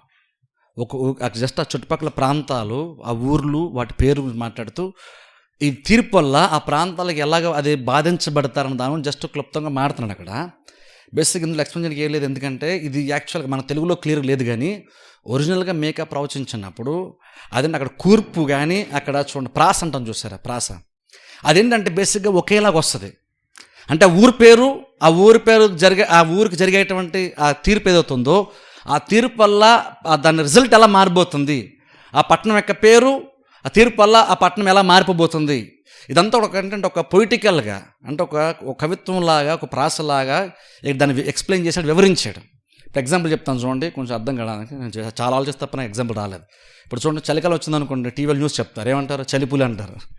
చలిపులు అంటే ఏంటి, అసలు బేసిక్ చలికి పులికే సంబంధం లేదు. కానీ చలిపులు ఎందుకన్నారు అంటే చలి అంత ఎక్కువగా ఉంటుంది. కానీ ప్రాసలు ఏం వాడారు వాళ్ళు, చలి పులి అన్నారు, రెండు సంబంధం లేదు. అలాగే సమ్మర్ వచ్చిందనుకోండి, మండుచున్న సూర్యుడు అంటారు. మండుచున్న బేసిక్ అర్థమేమీ లేదు, కానీ ఒక సిట్యువేషన్ తెలియజేయడానికి ఆ పదంతో కొంచెం ప్రాసగా వాడి జస్ట్ అది పదాలు కూర్పు అలాగా చేసి ఒక ఇన్ఫర్మేషన్ని పాస్ చేశారు. అది ఎలాగైతే మనం చలిపూలి మండుచున్న సూర్యుడు అని ఎలా బేసిక్గా వాతావరణం గురించి చెప్తారు, ఎక్స్ప్లెయిన్ చేస్తారో ప్రాసతో, ఎగ్జాక్ట్ అలానే ఇక్కడ కూడా ఏంటంటే మీకా అంటే ఆయన ఆ పట్టణం గురించి, ఆ పట్టణం యొక్క పేరుని బట్టి దానికి రాబోతున్న గతి గురించి అలా ప్రాసలాగా మాట్లాడాడు. కానీ మన తెలుగులో ఆ ప్రాసలాగా మనకేం కనబడదు అక్కడ. కానీ ఒరిజినల్గా అందులో భాషలు మాత్రం ఒరిజినల్గా ఆ ప్రాస వచ్చినందుకు పెద్ద ఎక్స్ప్లెయిన్ చేయడానికి ఏం లేదు. కానీ 16 వచనం ఎక్స్ప్లెయిన్ చేస్తాను, చదువుకుందాం. 16 వచనం సియోను, చెప్పి ముగిస్తాను. నీకు ప్రియులగు వారు నీ యొద్ద నుండకుండా పట్టబడి ఉన్నారు, నీ తల బోడి చేసుకొనుము. చూడండి, ఇక్కడ సియోను నీ ప్రియులగు వారు నీ యొద్ద నుండకుండా పట్టబడి ఉన్నారు, నీ తల బోడి చేసుకొనుము. బోరువ గద్దవలే నీ బోడితనము కనపరుచుకొనుము. నువ్వు చూడండి, నీ తలను బోడి చేసుకో, నీ బోడిని కనపరుచుకుంటున్నాడు. బేసిక్గా చూడండి, జనరల్గా అయితే బైబిల్లో దేవుడు అయితే ఇజ్రాయెల్ ప్రజల్ని బోడిగుండు చేసుకొని దేవుడు నార్మల్గా చెప్పడు. యాక్చువల్గా అది దేవుడు వద్దని చెప్తాడు. కానీ ఒక్క సందర్భంలో మాత్రం వాళ్ళు అలా చేసుకున్న సందర్భాలు ఉన్నాయి. అదేంటంటే వాళ్ళకి బాధకి వెళ్ళినప్పుడు, వాళ్ళ దుఃఖం మీద వచ్చినప్పుడు, బాధకి వెళ్ళినప్పుడు వాళ్ళ తలను వాళ్ళు గుండు గీసుకొని అలా కూర్చొని వాళ్ళు చూడండి. పాత నిబంధనలో యోబు టైంలో మనం చూస్తే బాధ వేసినప్పుడు ఏం చేస్తారు, వాళ్ళు నేల మీద కూర్చొని గోని బట్ట కట్టుకొని దుమ్ము మీద వేసుకున్నాడు యోబు. సో అది బేసిక్ ఏంటంటే వాళ్ళ దుఃఖాన్ని సూచించడానికి వాడినటువంటి విధానము. అలా ఏంటి ఇక్కడ కూడా ఏంటంటే దేవుడు చెప్తున్నాడు, నువ్వు తల గుండు గీసుకో, నీ దుఃఖాన్ని కనపరుచుకుంటున్నాడు. అంటే నువ్వంత పడవలసిన సందర్భం నీకు రాబోతుంది, నీ బాధని తెలియజేసుకో. ఎందుకంటే తీర్పు అంటే యూదా దగ్గర స్టార్ట్ అయింది, యెరూషలేం వరకు అది వచ్చేస్తుంది. దేవుడు చెప్తున్నమాట, యూదా దగ్గర స్టార్ట్ అయింది కానీ యెరూషలేం వరకు వచ్చేస్తుంది. అందుకని నీ బాధని ఇలా కనపరుచుకొని దేవుడు చెప్తున్నాడు మొదటి అధ్యాయంలో. కాబట్టి చూడండి, మొదటి అధ్యాయంలో మనం చాలా విషయాలు మనం నేర్చుకోవాలి. ఫస్ట్ ఆఫ్ ఆల్ ఏంటంటే మనం దేవుని సేవించేటప్పుడు, దేవుని ఆరాధించేటప్పుడు విగ్రహాలు లాంటిది మన సొంత జ్ఞానం వాడడానికి అయితే కుదరదు. కొన్నిసార్లు అంటే క్రిస్టియానిటీలో మనం వచ్చిన తర్వాత ఇంకొన్ని కొన్ని అన్య సాంప్రదాయాలు మనం పాటించేస్తుంటాం. ఇప్పుడు చూడండి, ఇది చాలా ఇంపార్టెంట్. మనం కొన్నిసార్లు ఏంటంటే దేశం యొక్క సాంప్రదాయం అంటాం, కానీ యాక్చువల్గా కొన్ని అయితే బైబిల్ యాక్చువల్లీ యాక్సెప్ట్ చేయనటువంటి సాంప్రదాయాలు కొన్ని ఉంటాయి. క్రిస్టియన్స్గా మనం కొన్ని వదిలేదు ఖచ్చితంగా. అందులో ఏముంది, అది కల్చర్ అనుకుంటాం, కానీ యాక్చువల్ అది కల్చర్ కాదు. అది యాక్చువల్గా చాలా సందర్భాల్లో మన భక్తిని అది పాడు చేసేటువంటి కార్యము అవ్వచ్చు. అలాగా ఇజ్రాయెల్ ప్రజలు అలా చేశారు. అందుకే ఇప్పుడు చూడండి, ఇత్తడి సర్పాన్ని తీసుకొచ్చారు. అందరూ ఇత్తడి సర్పం తప్పే ఉందని దేవుడు చెప్పింది అనుకుంటాం. కానీ వారి భక్తి, వారి ఆచారాలు ఆ ఒక్క కార్యం వల్ల అయినా కలుషితం అయిపోయినట్టే. విగ్రహాల వల్లనే కాదు కలుషితం అయిపోయింది, దేవుడు చేసిన దాన్ని తీసుకొచ్చి దేవుడు అంతవరకు చేసి దాన్ని పక్కన పెట్టేస్తుంది. దాన్ని నువ్వు కూడా తీసుకొచ్చి దేవుడి దగ్గర నుంచి వచ్చింది కాబట్టి నువ్వు దానికి ఎక్కువ అధిక విలువనిచ్చావనుకో, అది కూడా ఒక రకంగా దేవుడు దాన్ని యాక్సెప్ట్ చేయడు. అందుకనే చూడండి, మనం ఈ విషయాలు మనం కొంచెం జాగ్రత్తగా ఆలోచించాలి. మన భక్తిని కనపరిచేటప్పుడు అందులో పొల్యూట్ అయిపోతుంది అని కూడా ఆలోచించుకోవాలి. ఎగ్జాక్ట్ వాక్యానుసారంగా మన భక్తి ఉంటుందో లేదో మనం చూసుకోవాలి. ఇప్పుడు మెయిన్ ఏంటంటే షోమ్రోన్ పట్టణం దేవుడు మాట్లాడాడు అంటే చూడండి, ఈ రోజుల్లో కూడా దేవుడు మనల్ని దీవించాలి, ఆశీర్వదించాలని మనం సంఘం అంతా ప్రార్థన చేస్తాం, మంచిదే. ఎందుకంటే ప్రాబ్లమ్స్ ఉండడం దేవుని చిత్తం కాదు కాబట్టి ఖచ్చితంగా మనం ప్రార్థన చేస్తాం, సంఘంగా రెస్పాన్సిబిలిటీ తీసుకుంటాం. కానీ ఏం గుర్తుపెట్టుకోండి, మనం ఎక్కడ జాగ్రత్త ఉండాలంటే, రేపు నేను దేవుని పడితే నాకేమైనా అహంకారం పెరుగుతుందా మనం ఆలోచించుకోవాలి. ఒకవేళ మన కళ్ళని మూసుకుపోతాయా, ఆత్మీయ విషయాల మీద సున్నితత్వం పోతుందా, కొన్ని గ్రహించవలసిన విషయాలు కొన్ని గ్రహించలేకపోతామా, వినవలసిన కొన్ని విషయాలు మనం వినలేకపోతామా, చాలా చాలా ఇంపార్టెంట్. అసలు లేనప్పుడేమో దానికోసం తాపత్రయపడతాం, కానీ వచ్చాక అసలు ఇంకా పెద్ద ప్రాబ్లం కూడా వచ్చేస్తుంది. అది ఎంత పెద్ద ప్రాబ్లం అయిపోద్దంటే, నువ్వు అంతా బాగుంది, దేవుడు నన్ను దీవించాడు, ఆశీర్వదించాడు అని చెప్పి నువ్వు సుఖపడుతూ బాస్ అప్పుడే నువ్వు దేవుని సూత్రం అల్లే అంటావు. కానీ దేవుడు అంటాడు, నేను కట్టిమేంటంటే మెసేజ్ పంపిస్తున్నాను, కానీ నీ చెవుల్లో కూడా అది వెళ్ళట్లేదు, నీ మైండ్లోకి వెళ్ళట్లేదు, నువ్వు చూడలేకపోతున్నావు, నువ్వు నిశ్చింతగా ఉన్నావు, నువ్వు నిశ్చింతగా ఉన్నందుకు నీకు శ్రమ అంటున్నాడు దేవుడు. అందుకని మీ చింత నా మీద ఏంటి చెప్పే దేవుడే కొన్ని సందర్భంలో తన ప్రజల యొక్క ఆత్మీయ స్థితి లేదా భౌతికమైన స్థితి ఎలా మారుతుందంటే, నువ్వు నిశ్చింతగా ఉండి, నువ్వు భయపడాల్సిన టైంలో భయపడకుండా, కంగారు పడాల్సిన టైంలో కంగారు పడకుండా, బాధపడాల్సిన టైంలో నువ్వు బాధపడకుండా ఉంటే ఖచ్చితంగా దేవుడు అంటాడు అది శ్రమే అంటాడు. అది విశ్వాసం కాదు, అది ధైర్యము ఖచ్చితంగా కాదు. బహుశా వాళ్ళ ధైర్యం అనుకుంటారు అది. మీకోవచ్చు ఇలా చెప్తున్నాడు, ప్రవక్తలు ఇలా చెప్తున్నారు, అబ్బాయి పట్టించుకోవాల్సిన అవసరం లేదు, ధైర్యంగా ఉందాం. ఎందుకంటే అదే టైంలో రాబోతున్నా మనం చూస్తాం, కొంతమంది డబ్బులు తీసుకొని మెసేజ్ చెప్తున్నారు. ఎవరు డబ్బులు ఎక్కువ ఇస్తే వాళ్ళు తగ్గట్టు మెసేజ్ చెప్పేవాళ్ళు కూడా ఆ టైంలో మీకు ఆ టైంలో ఉన్నారట. దాని గురించి రాబోతున్న వాళ్ళు చెప్తాను ఇంకా ఎక్కువ డీటెయిల్గా. అలాగేంటంటే వాళ్ళందరూ ఏం చెప్తున్నారు, నిశ్చింత మేము వర్రే అక్కడ మీకు అలా చెప్తాడు, మీరేం వర్రే వద్దు, అంతా బాగానే ఉంటుంది. ఆ మెసేజ్ యాక్చువల్గా వాళ్ళని పాడు చేసేటువంటి మెసేజ్. అది వాళ్ళు దేవుని బట్టి ధైర్యం తెచ్చుకున్నాను అనుకుంటున్నారు, కానీ ఒకడు అమ్ముడు పోయి డబ్బుని బట్టి ఓ వ్యక్తి యొక్క ఫేవర్ పొందుకోవడానికి మెసేజ్ చెప్తున్నాడు. దాన్ని మాడిఫై చేశాడు, ప్రజలకు అనుకూలంగా కొన్ని మాటలు చెప్తున్నాడు. అందుకని వాళ్ళు నిశ్చింతగా ఉంటున్నారు. అది విశ్వాసం, ధైర్యం అనుకుంటున్నారు. కానీ మీకా అంటున్నాడు, దేవుడు అంటున్నాడు, మీరు నిశ్చింతగా ఉన్నారు. నేను ఈ సిచ్యువేషన్ కల్లా మీరు కంగారు పడాలి, భయపడాలి, గబగబా పరిగెట్టుకుని నా దగ్గర రావాలి మీరు. కానీ ఇంకా మీరు అదే సుఖపడుతూ అలాగనే కంటిన్యూ అవుతున్నారంటే అర్థం ఏంటంటే మీకు శ్రమ. అందుకే మనం ఆలోచించుకోవాలి. కొన్నిసార్లు సమృద్ధి అంటే కొన్నిసార్లు మనం బాగా పాడు చేస్తుంది. లేమి పాడు చేస్తుంది, సమృద్ధి కూడా పాడు చేస్తుంది. లేమేం పాడు చేయదని చెప్పి లేమి పాడు చేస్తుంది, సమృద్ధి పాడు చేస్తుంది. అల్టిమేట్గా నువ్వు పాడైపోవడానికి లేమి సమృద్ధి అంత పాయింట్ కదా. ఇక్కడ హృదయమే ఇంపార్టెంట్. హృదయం కనుక నేను ముందే సరిగ్గా బలంగా, అంటే రేపు దేవుడు నాకు ఎంత సమృద్ధి ఇచ్చినా నేను ఈజీగా హ్యాండిల్ చేస్తాను. రేపు అది ఎంత వచ్చినా సరే ఇంకనూ అది నా కాలు కింద ఉంటుంది. రేపు నేను ఆర్థికంగా ఎంత బలపడినా ఇంకో నా కళ్ళు నెత్తికెక్కు. రేపు ఆర్థికంగా ఎంత పైకి వచ్చేసరే ఇంకనూ నాకంటే తక్కువ నేను చిన్న చూపు చూడను. అది కనుక ముందే నువ్వు రెడీ అయిపోతే నీకు రేపు దేవుడు ఎంత ఇచ్చినా ప్రాబ్లమే ఉండదు. కానీ పొలాన్ని కొన్నిసార్లు మనకి ఇది పెరగదు, ఆత్మీయ జీవితం పెరగదు. కొంచెం ఎక్కువ వచ్చేసరికి ఎంతమంది లేని అలవాట్లు కొత్తగా మనకు చాలా వచ్చేస్తాయి. అవి వచ్చినప్పుడు మన బిహేవియర్ మారిపోద్ది, ప్రవర్తన మారిపోద్ది, చాలా విషయాలు మారిపోతాయి. అందుకే విషయాలు కూడా మనం చాలా జాగ్రత్త చూసుకోవాలి. ఆశీర్వాదం కూడా కొన్నిసార్లు మనల్ని పాడు చేస్తుంది. ప్రార్థన చేస్తాను, తల ఉంచగల మూసుకొని నేను చిన్న ప్రార్థన చేస్తాను. తల ఉంచగల మూసుకోండి. మమ్మల్ని మిక్కిలిగా ప్రేమిస్తూ మా పరమ తండ్రి, పరిశుద్ధ దేవ, మీకు వందనములు, స్తోత్రాలు చెల్లిస్తున్నాం. ఈ రాత్రికాల సమయంలో మీరు ఇచ్చిన మాటలను బట్టి ప్రభా మీకు వందనాలు తండ్రి. ప్రభా ఈ గ్రంథాన్ని తండ్రి, మీకు గ్రంథాన్ని మేము చూసుకొని పోతుండగా ప్రభా ఇంకో నువ్వు రాబోతున్న దినముల్లో మీరు మాతో మాట్లాడండి. మేము గ్రహించవలసిన సంగతులు ప్రభా, మేము నేర్చుకోవాల్సిన సంగతులు మాకు నేర్పించమని ప్రార్థిస్తున్నాం. సత్యస్వరూపగా ఆత్మను మాకు తోడుగా ఉంచండి. ధర్మశాస్త్ర గ్రంథంలోని ఆశ్చర్యమైనటువంటి సంగతులు ప్రభా మేము చూచినట్లు మా కన్నులను తెరవండి. మా పూర్వీకుల ఇజ్రాయేలు ప్రజల ద్వారా అనేక విషయాలు మేము నేర్చుకోండి. ప్రభా తండ్రి, వారు చేసిన పొరపాట్లు మేము చేయకుండా జాగ్రత్త పడి మీకు అనుకూలంగా బ్రతకడానికి మాకు సహాయం చేయమని ప్రార్థిస్తున్నాం. వెత్తబడిన వాక్యాన్ని ఫలింపచేయండి, దీవించండి, ఆశీర్వదించండి. వచ్చిన ప్రతి బిడ్డని వారి ప్రతి అవసరతలు మీరే తీర్చి ప్రభు మీకు అనుకూలంగా మార్చమని, వచ్చిన ప్రతి బిడ్డని మీరు దీవించి పంపమని యేసుక్రీస్తు నామమున ప్రార్థిస్తున్నాం మా పరమ తండ్రి. ఆమేన్. స్తోత్రం, స్తుతి స్తోత్రం, స్తుతి పాత్రుడా నీకే స్తోత్రం. స్తోత్రం, స్తుతి స్తోత్రం, స్తుతి పాత్రుడా నీకే స్తోత్రం. ఎర్ర సముద్రము పాయలు చేసిన దేవా, గొప్ప దేవా, ఆరిన నేలను ప్రజలను నడిపిన దేవా, గొప్ప దేవా. ఎర్ర సముద్రము పాయలు చేసిన దేవా, గొప్ప దేవా, ఆరిన నేలను